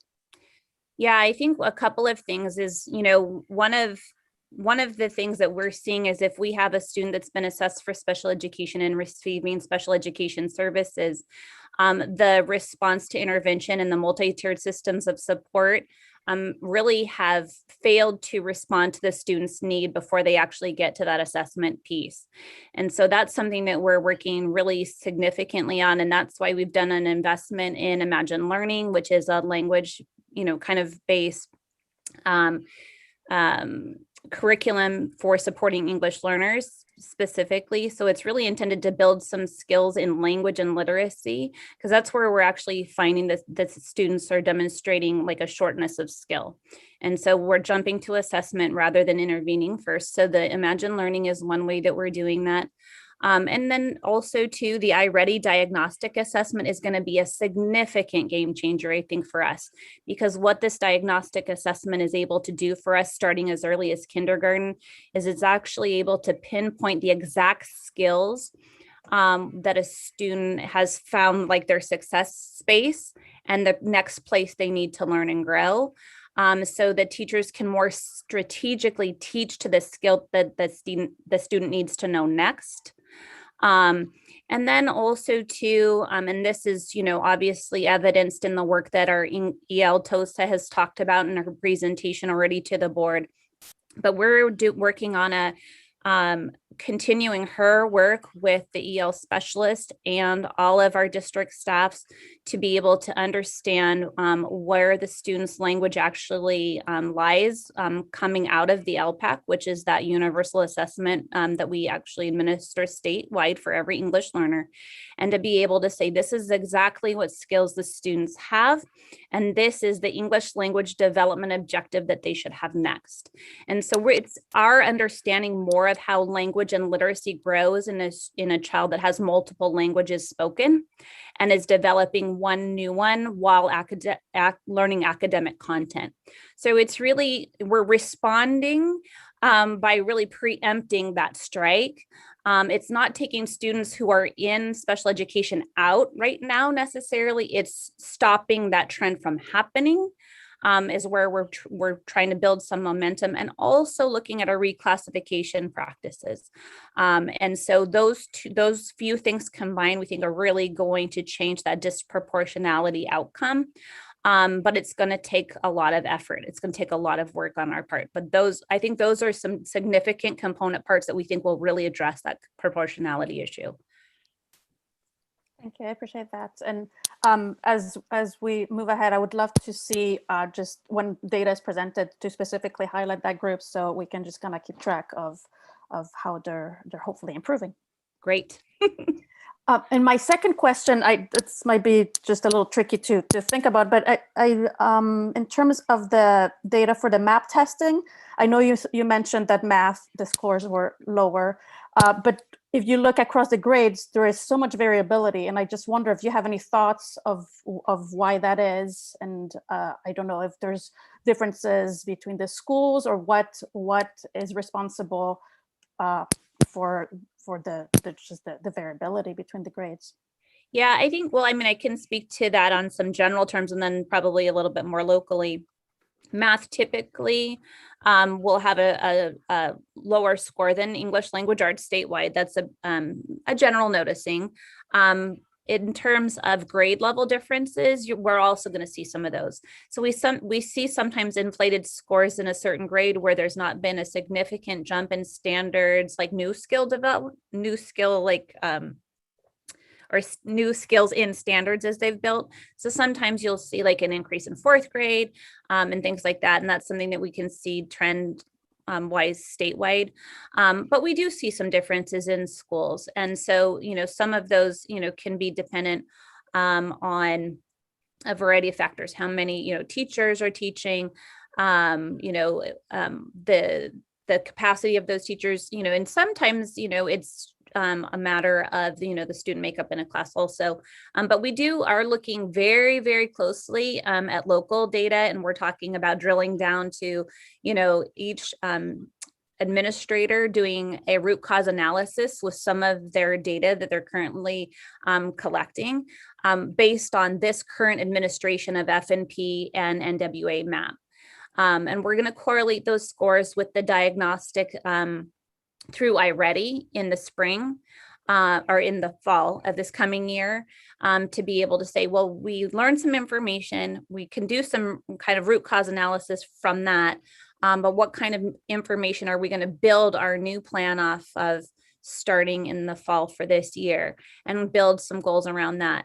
We have built some goals, obviously, that are related to the actions inside the LCAP, and they're kind of big goals. We've said, like, we need to improve, kind of a lot in how we've set some of those metrics. But we do believe that we can achieve them because we are talking about data differently.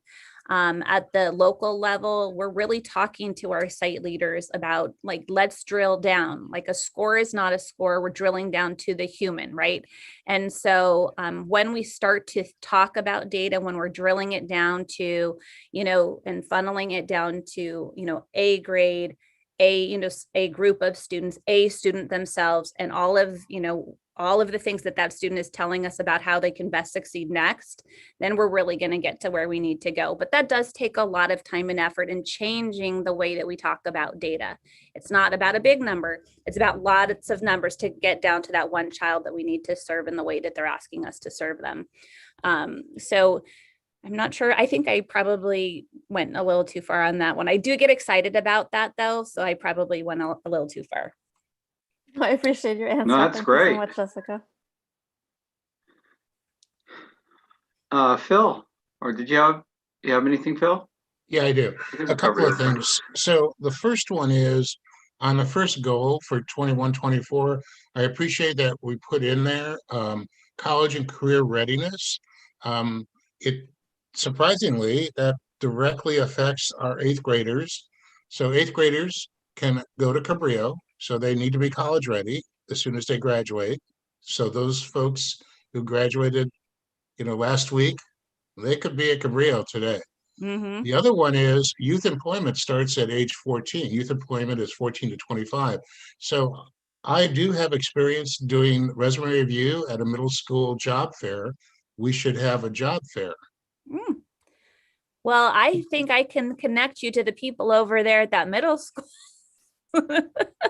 Okay, and the second question is, and this is going to apply to the budget too, and that is timing. So if we got some money this year, this current year, since the last budget update, do we have to update our budget for the rest of this 2-3 weeks of this year so that we can spend it for the summer?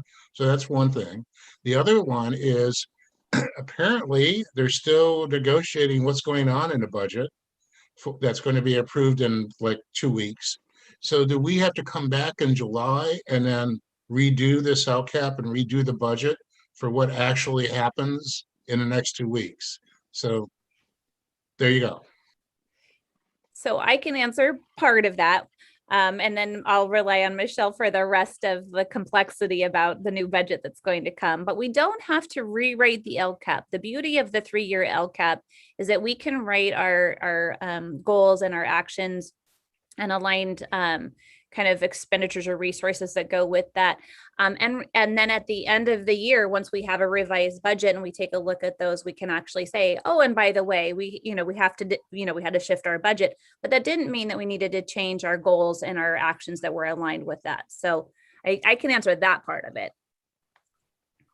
On the budget side, Phil, what's in the LCAP is represented in the budget based on hard numbers. So ESSER 2, we will receive our first batch of cash. So we're able to embed that in. That'll be part of my presentation, the ESSER 2 funding. ESSER 3 is still not set as far as there's no resource and there's no date yet for the first delineation of allocation. So that has been recommended not to be in the budget.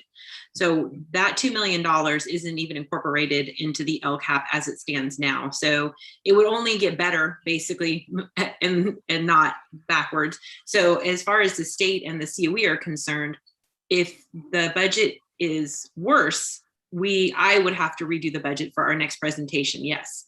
If the budget gets better, we have 45 days after adoption to do a revision to the current budget and not have to bring it back to board till first interim.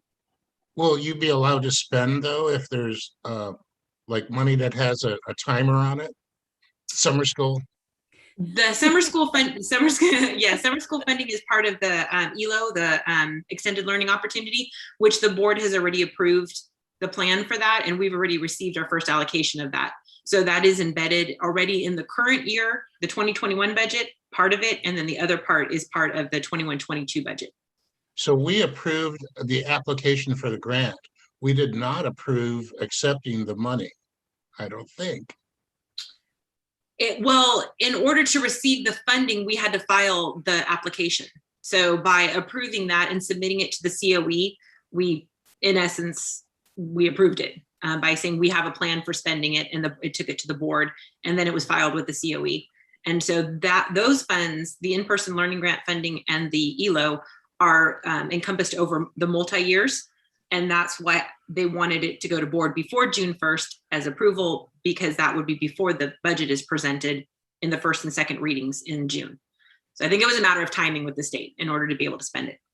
So was Phil's question part of what was in the paper today about the extra money that the state has, and where they could take that extra money? I think it was half of it, apply it to schools directly, or they'd have to use it as a reserve. Was that part of Phil's question? It was in the sentence. That's a whole nother problem. Okay, all right, okay. I don't want to open another can of worms. I was putting two and two together. Okay, all right. So anyway, so here's why I'm asking. The budget is a law, and so administration can only spend what we approve. If after the last time we approved, if we get more money and it has to be spent like right away, do we have to rush in and go say aye to the new money, and then Michelle and Scott can go spend away? That's where I'm coming from, and I'm sounding like it's okay. 2 points to that. One, because most of the plans have already been approved by the board. And the second part to that is, in the next board meeting, we do the resolution that allows business to do budget transfers as necessary to close the books and finalize funding. Right. And so, and then those are reflected in our unaudited actuals for the board to see for the final review. All right. Great. Is that it, Phil? Yeah, that's plenty. Jessica, I saw bark in there. What's bark? Well, that's actually, it's a system that George acquired for us. And really what it does is it is a system that looks at algorithms of language that students use when they're working with our devices. Okay. And there are certain terms that come up that may create some questions. And so where we've had students who have maybe used language that create questions, we reach out to their families to say, there are some things that your child is talking about that you might want to know. Okay. And it's mostly, it's really just a way of us ensuring that students are safely using devices because they're using our devices, but also to just, also to help families to understand kind of, that safety is important to us, and we're going to reach out to families if we think that there's some safety concerns in a virtual setting. Wow. Okay. Huh. That's interesting in itself. Wow. And then you brought up homeless and the foster. Obviously, the foster parents are, making the kids go to school and rushing them to school. And then you said there was with the homeless, the attendance. There was obviously there was a drop because families are just picking up and going somewhere else. Basically, what it comes down to, or they are not coming to school, then they show up at school at a later date. Well, I'm not sure that I understand the question completely, but I think what I'm understanding is that we do have a very small number of families who self-report as being homeless. Okay. Just so you know, it's measured as a very, very small number. My guess is that it's probably larger than reported. And we do know that during a virtual distance learning world that many people moved location. And when it's a very temporary location, which it's not a permanent home, that really is, what we would consider homeless. But our parents really, by and large, haven't been reporting those things to us. It's only been, maybe when we haven't seen a student, or maybe a student seems like they're in a place that they are not usually, that we've been able to kind of drill down and ask some more questions. But since the number as reported is so small, what we're not seeing is it's correlating to poor attendance. Okay, that's kind of how I took it. I didn't know if they were just leaving the area. So in other words, during the virtual time, is that they could be enrolled in our school, but parked up on the North Coast on Wi-Fi and participating in our class, right? Yeah. Yeah, Okay. that's the thing, is that when you can't see them because they're not with you, it's hard to know where they are. Okay, and well, I just thought another question, but I'm not going to ask that right now. And I think that's about it. Let's see, learning loss. You mentioned learning loss. Just kind of curious about that. Is that what is that all about? It's just the retention that one takes, or in your report? Yeah, I mean, learning loss, as it's described, like through the state, has kind of shifted over time, because really what we're talking about is an opportunity loss. And so, because you can't lose what you already know, it just doesn't make sense. So semantically, there's been some adjustments to the thinking. But we do know that there are some students who we had a planned outcome for, like standards mastery by the end of the year. That is our intended outcome for all students. When some students have fallen short of that, that's what we're considering that learning loss, right? Like they just didn't meet their potential that had been set. And so and I know it's kind of a funny, like I said, semantically, it's kind of a funny term. But really we have a number of students who had not met that outcome that we had hoped for. And so the students who had more of that, we've invited to our summer program. We've invited to some before or after school support. When we brought students back to school first, those were the students who actually came back to our small group cohorts first. So students who were most at risk of what was, termed learning loss were the ones that we were serving in person first. And we are serving them through an extended learning opportunity through the course of the summer. Okay. All right. That makes sense. Yeah. All right. Just quick question, Jessica. I think you mentioned this at the last board meeting, but can you remind us what percentage of students that you invited to the summer program said yes? 98%. Oh my gosh, wow, that's amazing. And so, not all of them, could attend all the days, and there's lots of nuances with that. And we were very strategic. We started with a very small band of students.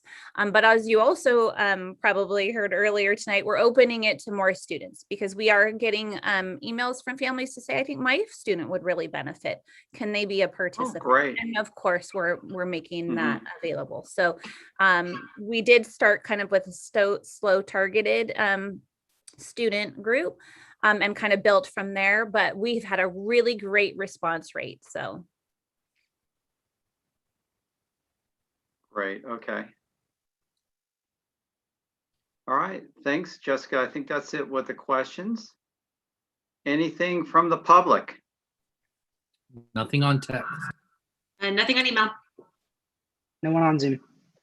All right. Thank you.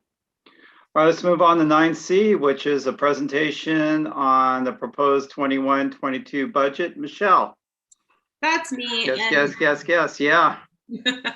One thing I want to ask is that when you're doing a presentation, do you like questions at the end, or do you like to be interrupted and asked questions? I'm good either way. I like to talk. Okay, the thing is that I write notes and then it's like, okay, what was I thinking? Learning, the loss. All right. The only thing that's disconcerting is that when you're presenting and you're sharing your screen, you don't get to see the people behind it. So then I don't quite know if you guys want to ask a question. So shout out if you want. It's all good. Okay. So I'm going to try this. This is not my. Let's try. Yeah, we'll try something new. Yes. All right, and hold on. How much tape did that cost? No.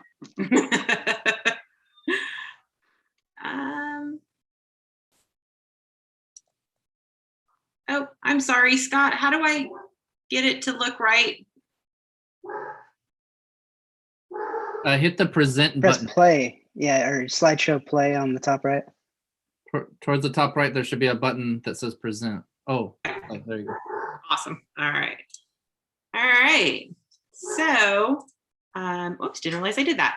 So good evening, you guys, everyone. So I wanted to start the presentation out by apologizing. As I was going through the docket this evening, I realized that the incorrect multi-year projections on page 294 of the docket were posted. What is actually posted is a supplement to the full multi-year projections.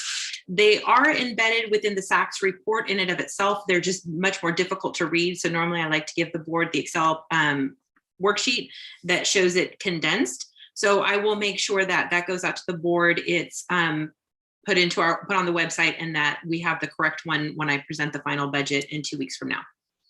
But I will talk about the multi-year projections. I apologize for that. So take a quick overview of what the state looks like right now. So what the governor is proposing now is $100 billion surplus dollars, dubbed the California Comeback Plan. Lots of money coming in from a lot of different places, with our economy significantly jumping over the last couple of months, more specifically. But as we get closer and closer to the June 15th mark, and as our counties are going more into the yellow tier, our revenues, each time they come out with something new, our revenues are up more and more from what they were projecting a year ago, 6 months ago, and basically a few weeks ago from the governor's May revise. Dow Jones is up significantly. Unemployment is going back down to pre-pandemic rates, which is really good. Currently, I can speak for our own district. We have many positions open right now, especially in the classified realm. And so we are really recruiting for getting people back and employed with us.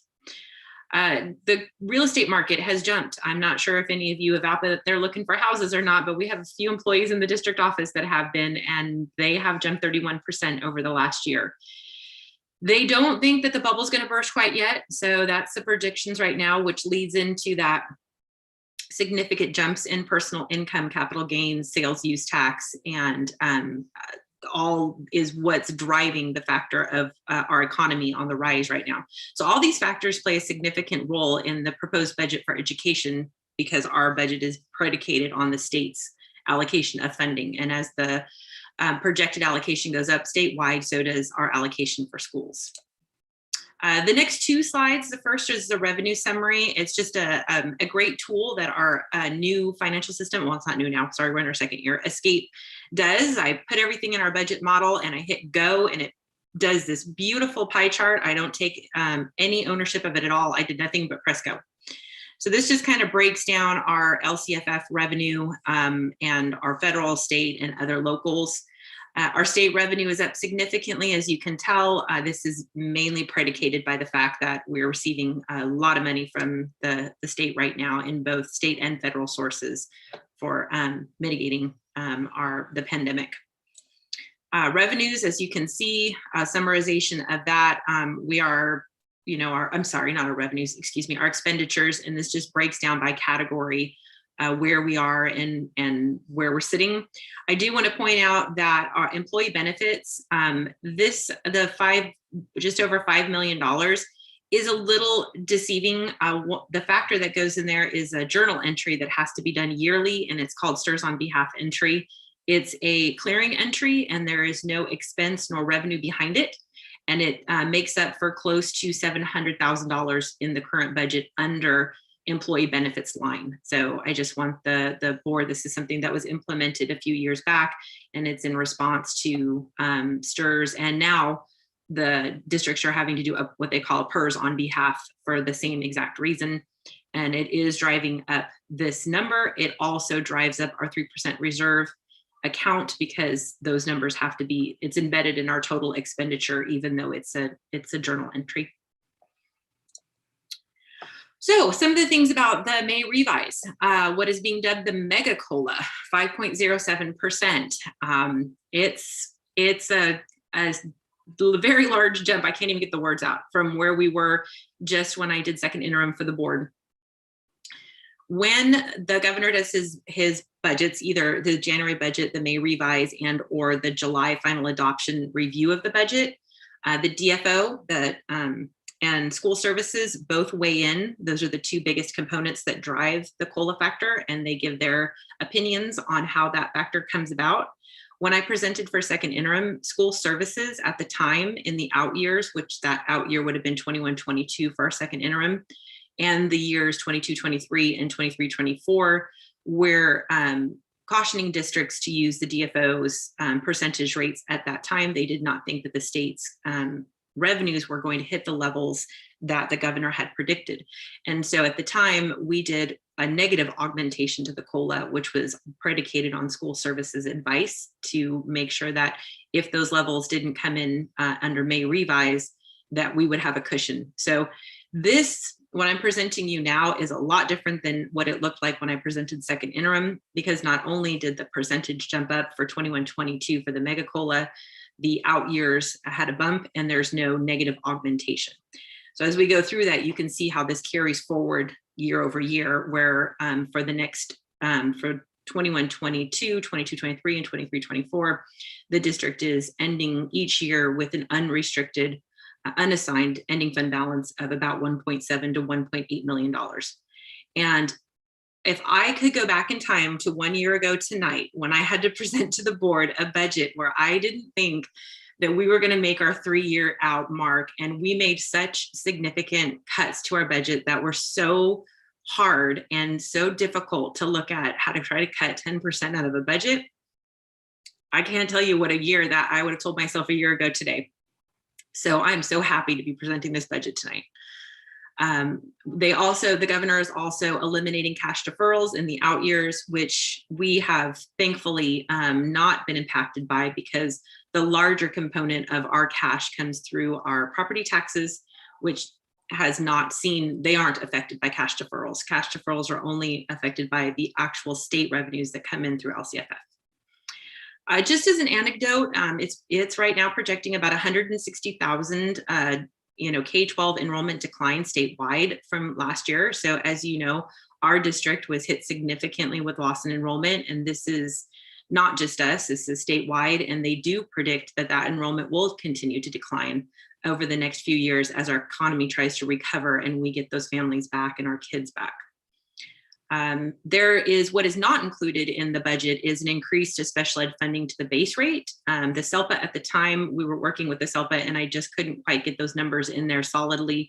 So I left our special ed funding numbers, revenue numbers, based on what our current year allocation is. And as I had said earlier, if something better comes about, then we have 45 days to revise our budget to include the augmentation to special ed. Now, I don't want anybody to get too excited because special ed is not self-funding as it is, and we do make a very large contribution of almost $2 million per year to special ed to support the program. So this will reduce the contribution to our special ed program, but in no way cover it. And I say that only because I think that what's being pushed right now at the state level and beyond and the federal level is to fully fund special ed is what it needs to be. And so putting more money in the base rate for special ed funding and not putting it into special programs necessarily is what districts need. We need to bring up our special ed funding to the levels of what we're spending so that the funding from our general fund can be put into other uses that are what the districts are predicating, and not special funding for special areas for a lot of districts that don't even qualify for some of this funding. So additional funding for preschoolers with disability based on enrollment. We've seen this the last few years. It's once again going to be put into the budget. This funding comes in restricted specifically to preschoolers, and we are funded not on the level of preschoolers that the district currently has in our preschool program for special ed, but across our district, any preschooler that qualifies for services but we aren't currently serving makes up that number. And I believe last year it was 27. I think this coming year is just about 21, 22 kids in our district boundaries that this funding would be based on. And it's a per student amount. Let's see. So our current, so what's affecting the 21-22 budget? Our current distant learning statutes will expire at the end of 2021. And so June 30th. And that means that we as a district have been looking at that area, which I think that, you know, and Jessica and Opal Cliffs is going to be a good niche for families who continue to want to have a form of distance learning in some manner under the current statutes that will come into place in the next year. It's been a big topic of the distance learning, and if that's going to continue, how the state will support that. The governor's made it very clear that he does not want to continue funding for or encouraging distance learning in the format that it's been currently been given in the last year.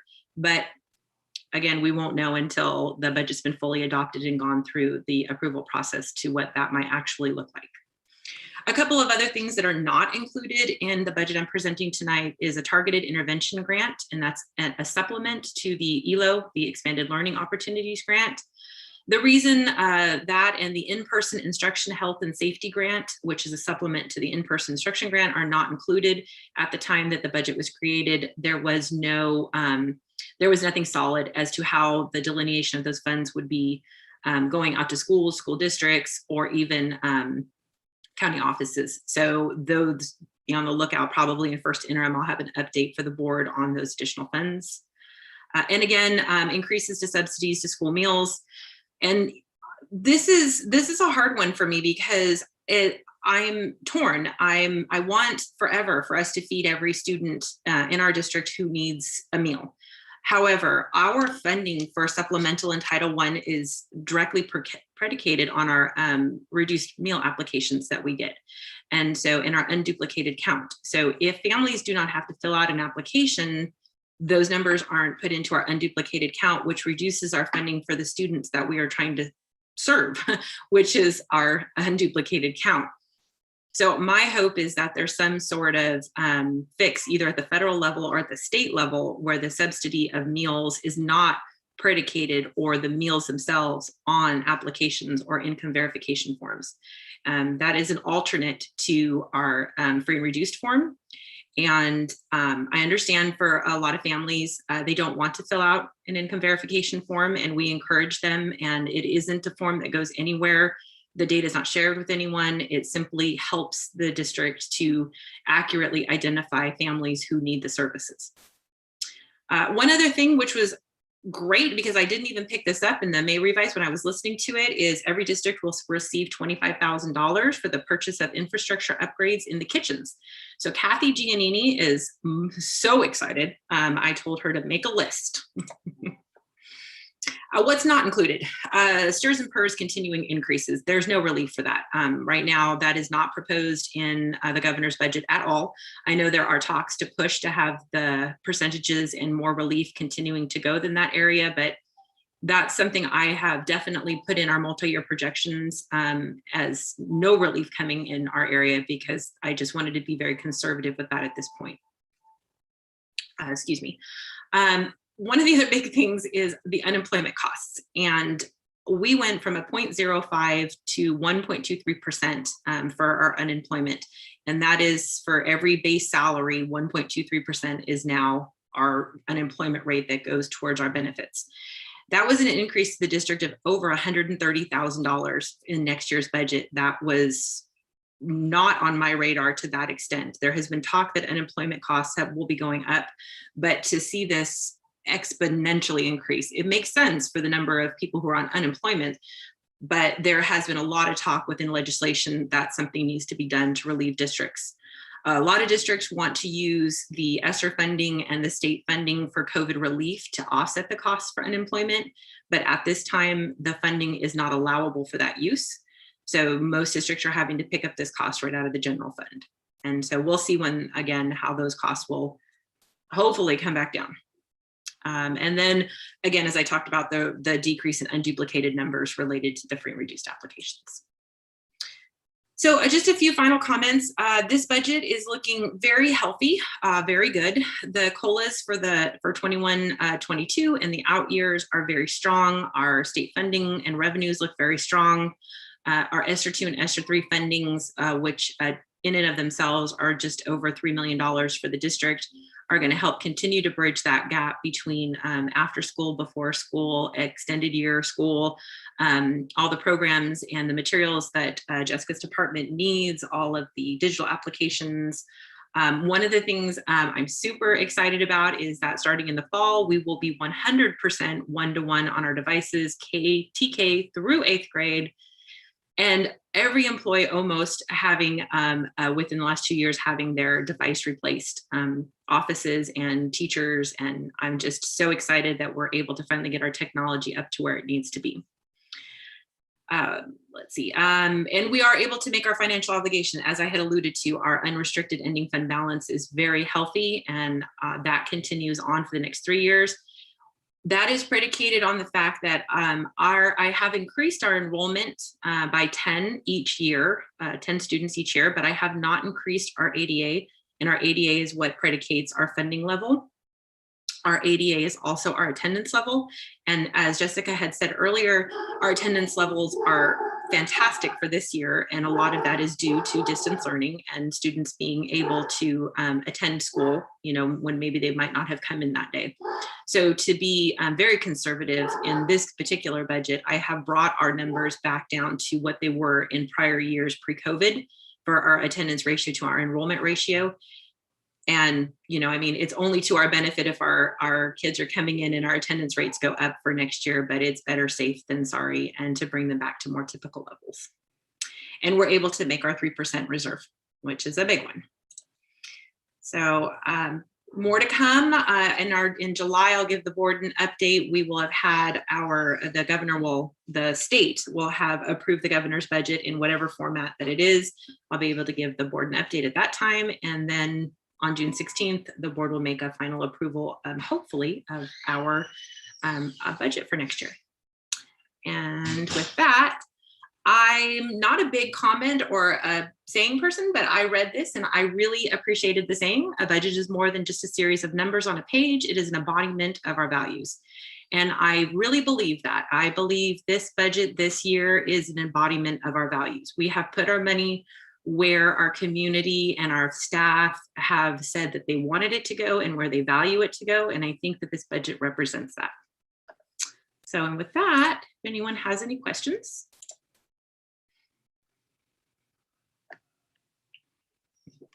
Here we go. Go ahead, Phil.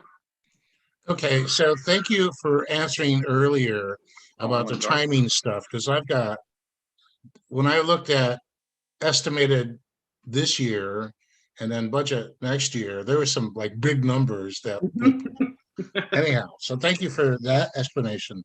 Am I right in that we're budgeting a 200K deficit?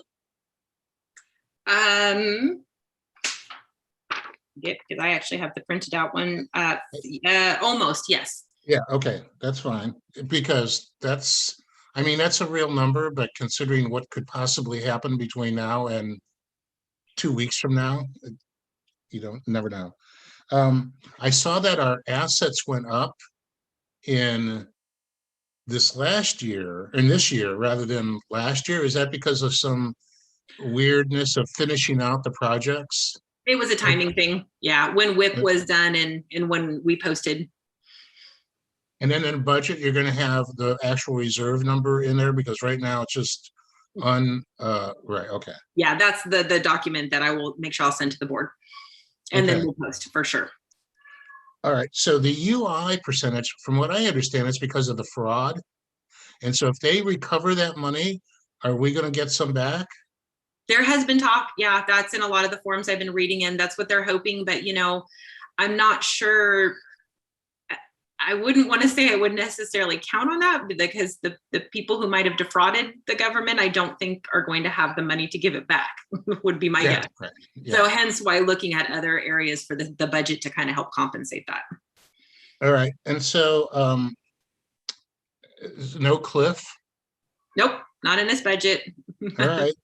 And then this is like going way out there, but what's the deal? And you don't have to answer this one now on GAN and ERAF. So could be more money that we don't know about coming in what, 2 years or something? I can't answer that. I don't know. I don't know enough about that to answer your question. Sorry. Okay. And so the last one, 2 of them, is do you think that because of all the special ed money that GASB will change for the audits, that will be required to report special ed out separately? In a sense, we already do. I mean, if with federal funding is over $750,000 per school district, you have to have a single audit based on that federal funding. So, and we are already, our federal funding, in taking COVID monies aside, we already hit the 750,000 mark. So it wouldn't really have a major impact on us.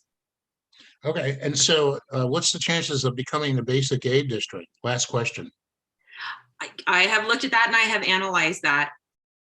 We teeter very close. We're about, about 12 and a half million on taxes. And we teeter somewhere between 3 and 3.5 million on LCFF funding from our state aid funding. If there's a significant jump in the housing market here in Capitola and in our area, our income area, more than what they're predicting. I mean, a normal inflation is 1% per year. And even at that, it would take 10 years for us to reach that level of basic aid. But if there was a huge bubble, and we could, the problem being is that you don't want to be a district that goes in and out.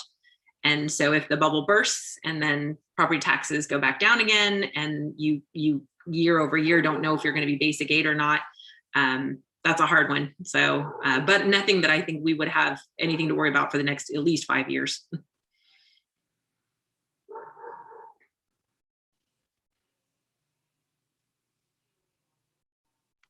There we go. Thank you, Phil. Does somebody need to go push a bear off the wall there? I hear a dog. That's mine. I'm surprised you didn't hear my cats. They were meowing. It's like, if I don't feed them, they're going to go for the jugular on the video here. So normally this time of the evening is Thor and I time together, and I think he's voicing his opinion on that. Oh, there we go. Very opinionated. Any other questions or comments from Michelle? Just thank you. Yeah. And thank you, Phil, always for your questions. They're always appreciated and enjoyed. But yeah, thank you, Michelle, to both you and Jessica. Just a great combination and collaboration between the two of you with these presentations tonight. Very comprehensive, and just feel extremely fortunate to have this team leading our district. I just hope the state throws some more money our way too. So, especially with the unemployment, what your presentation on that, and what comes out of employees' paychecks basically is what 1.53%, right? 1.23%. Yeah, there's okay, I jumped up there. Okay, the other way around, but 2-3 percent. It's like, yeah, like you said, that's a huge jump. And we have to make up for that. So that's too bad. Anyways, with that, anything from the public, unless any other board members have, I think I covered everybody. There's nothing on text if you're ready for that. Sure. And nothing on email. No one on Zoom. Okay. And nothing left on SoCal Squares. Okay, so let's move on to, thank you, Michelle, too. Thank you. And so let's move on to 9D, which is our self-evaluation. We're all great. Okay, let's move on. I love it. Well, it's true. And but we'll dive a little deeper into the details. The board every year for the last several years has used CSBA's board self-evaluation tool, which is pretty comprehensive amongst many areas. And the self-rating goal that each board member does individually turns out into an overall rating that is kind of color-coded there. And you can see that if Right. If a certain area is a strength for all board members, and you get the little green all the way full battery. If it's a strength for the majority of board members, you get the blue. And then if it's an area of growth for the majority of board members, it's yellow. And if it's an area of growth for all board members, it's red. So simply speaking, you like to see it come out lots of green and blue and very little yellow and red. And indeed, the board self-evaluation is all blue and green. And I would say that knowing these board members the way I do, I know that they are hard on themselves. So this is not an inflated rating. And but kind of like our student before who had a 4.24 GPA, should probably one to look at and say, where was that B plus and how could I do better? And so I'd imagine our board is similar to that, and honors the green and wants to jump to the blues and see how those might become green. Without doing a real deep dive on this, they kind of fell into a few different buckets in my very simple analysis. Some of them were blue because there were some board members that said they didn't know. And that kind of makes sense depending on the question, like, do individual board members ask questions about the agenda? Well, might be that I don't ask my other board members if they ask questions about the agenda, right? So yeah. Sometimes it's a little bit of a wording of the question kind of thing. Some of them, fell into a category about spending significant, some of the blues, I'm focusing on the blues here. Some of the blues were around whether the most important items received the most important time, and kind of focusing on long range goals and kind of into that broad category. And one thing that came to mind, without making excuses as we think about our governance team all the way around, is that between the pandemic and then previous to that, the bond, we have spent a lot of time on other issues. Boards, I know, I could see the board's engagement and excitement even more than normal when Jessica was going through all the great things we're doing instructionally, right? And so I know that's what this board gets excited about. And sometimes we get waylaid by other things that are necessary, but not as instructionally focused. So as we get through this, over the pandemic, and perhaps we can get even better on track with spending a majority of the time on instructional items. And then if I could throw it into one other bucket where the blues seem to fall, again, in a very simple analysis, is kind of that community leadership piece, where we saw some folks mark less often in regards to the questions. And, one thing that I think perhaps I can do to better set the board up for success in this area is to do something along the lines of a refreshing of our mission statement, a broad strategic plan that would work in concert with the LCAP in setting some long-term goals. It seems like a great time to do that with a lot of energy around equity-based practices that we've talked about earlier, and a vision for the district becoming even more clear through the work we're doing, not just on words we want to put on a page. So that's a very simple analysis from my point of view, but it's what's really important as your self evaluation, any reflections that you have on it. So I'll open it up to the board. All right, gang. Hop on in there. Lost my pen there.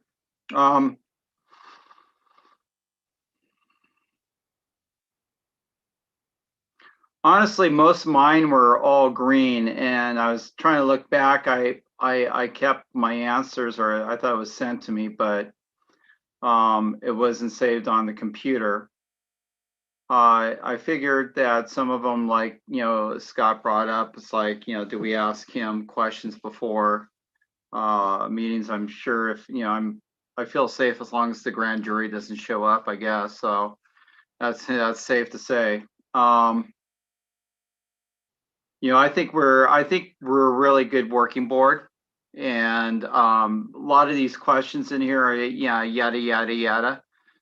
But to sum it up is that regardless of how some people think here, or how we all somewhat operate, somehow we work it out. It's all I think it's a really good functioning board, and And it's, I think it's a reflection of our, in our district too. I mean, you know, administration, I think works well with us too, and that answers our questions.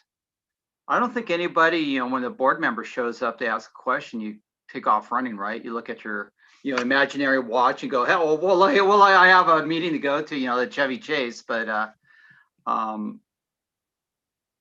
to our evaluation. If I were to give us our evaluation, I would say it exceeds. I think we're really good. I hope, was I muted? Oh, good, I wasn't muted. I couldn't repeat that. Go ahead, Phil. So I think you're right, Scott. It's a matter of perception, you know, like, and semantics. And so here, for example, number 37, the board adopts long-range priorities. So does that long range mean 5 years or 3 years? So that, you know, what's your personal experience with that term? So that's going to make your answer a little different too. And then, stuff like indicators to assess district performance. What's the indicator? What's the performance? And so everybody has a different idea of what that is. So these are general questions, but we're pretty like sharp penciled on this board. So we're, you know, the words matter. For example, on 43. So back in the before times, we would actually meet to talk about what our openers are going to be. So we don't do that anymore. Talk So about that- what your what? What our Your openers are going to be. For collective bargaining. Yeah. Gotcha. Okay. Right. Right. Okay. So that that's was a study. That was a so that- study. right. So that's a different. Yeah. And on the community leadership, that's another one about the whole semantics thing. So cohesive messages, what does that mean? So do we get a list of talking points, and that would be one? Not really. We are provide community leadership on educational issues, but somebody may have a different idea of how much of that we should do. The same with advocacy, you know, are we like burning, you know, carrying torches to the Sacramento and that kind of stuff? So again, some of these blue ones, it's because we are so dialed in on what's going on here, the word matters. And that's it for me. Yeah, you know, take for number 21. It's like, okay, board members receive the same information. Everything's done digitally. So on your emails, it has the board. So I think everybody receives the, you know, the same information. And that's, I'm not sure. I mean, that's a simple majority, but that's, you know, everything's digital now. I don't think we hardly get anything that's hard copy unless we have to, you know, there's a wet signature involved. Well, but Ted, if I ask a question, the answer doesn't go to everybody. But that's a whole nother category. It depends how you read the question. So yeah, exactly. So, you know, I look at it as everybody receives the same information, but when a board member asks a question, then it goes back to that board member. So information like Friday updates or, issues or items that happen at the schools, we're all getting that information. And that's how I looked at it.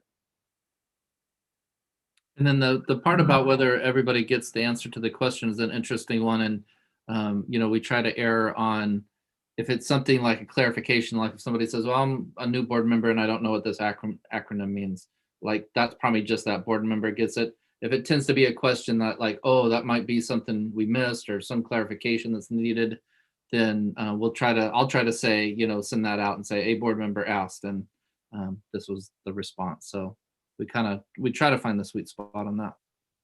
Mm-hmm. And if I can hop in,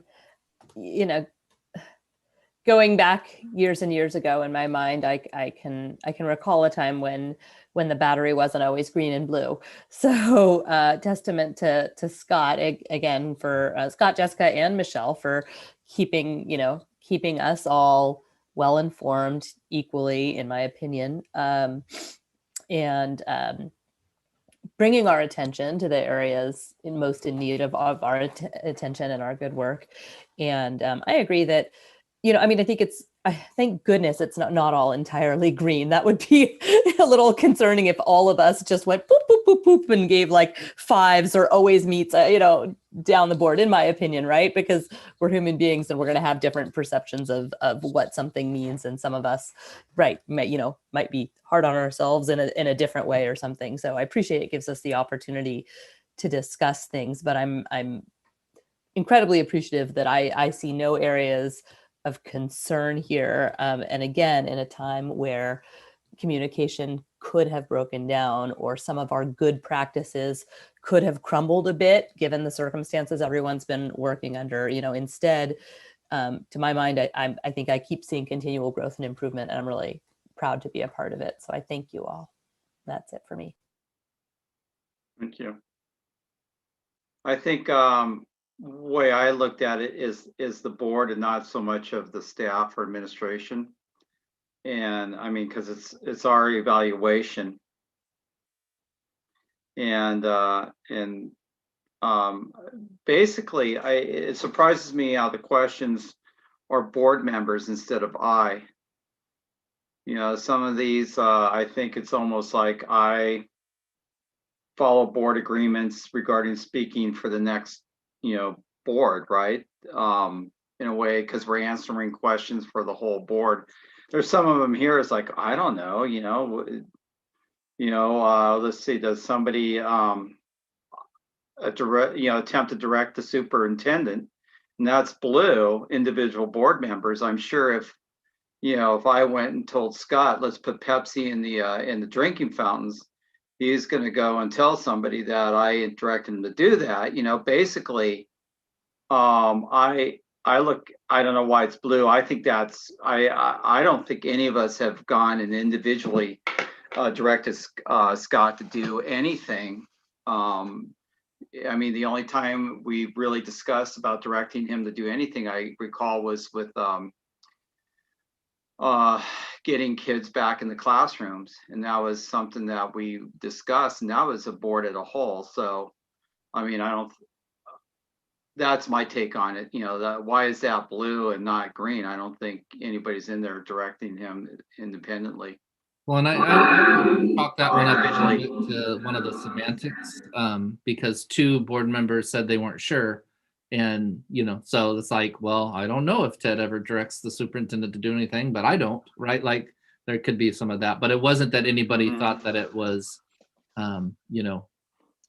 And that's where it is again, is that we don't know what other board members are doing too. Right. I mean, there's evident that if something goes on, then we're going to know about it. Then some other things like, yeah, we don't have a clue. Yeah. And honestly, I mean, I went with this. It's a CSBA, but there's something about it that I just don't really agree with, as we're, like you said, we're making decisions. This is what the board does. And then if we don't know, are they going to say, or are we going to say, well, we don't talk to one another? Oh, let's violate the Brown Act, so. If I can give my 2 cents on that, is that it's imperfect, like any evaluation instrument will be.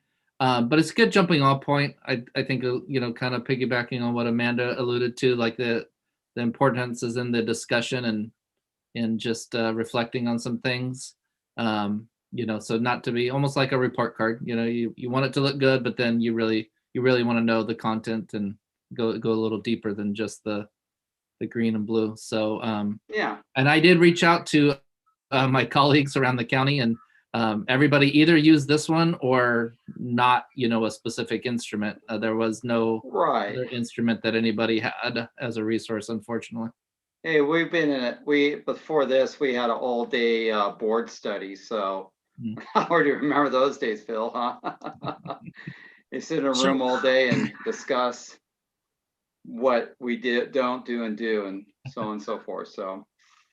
So Ted, looking at question 11, my math mind is telling me that if you selected not sure, that does not get included in the color thing. Yeah, it has to be a majority of the members to be yellow or red. It has to be a majority of the members, either all of the members think it's a problem area or some of the members do. But yeah. Right, but So then if number 11, if everybody did not sure, all 5 of us, what color would it be? I would guess it would be white. There's no white. It's either green, blue, yellow, or red. I don't know. That's a good hypothetical. I can find out from CSBA, but I think it would That be where the some. buzzer goes. Yeah, that would cost you $200 to ask that question. Okay. That would be, I mean, all right. All right, so I'm done with my 6 cents.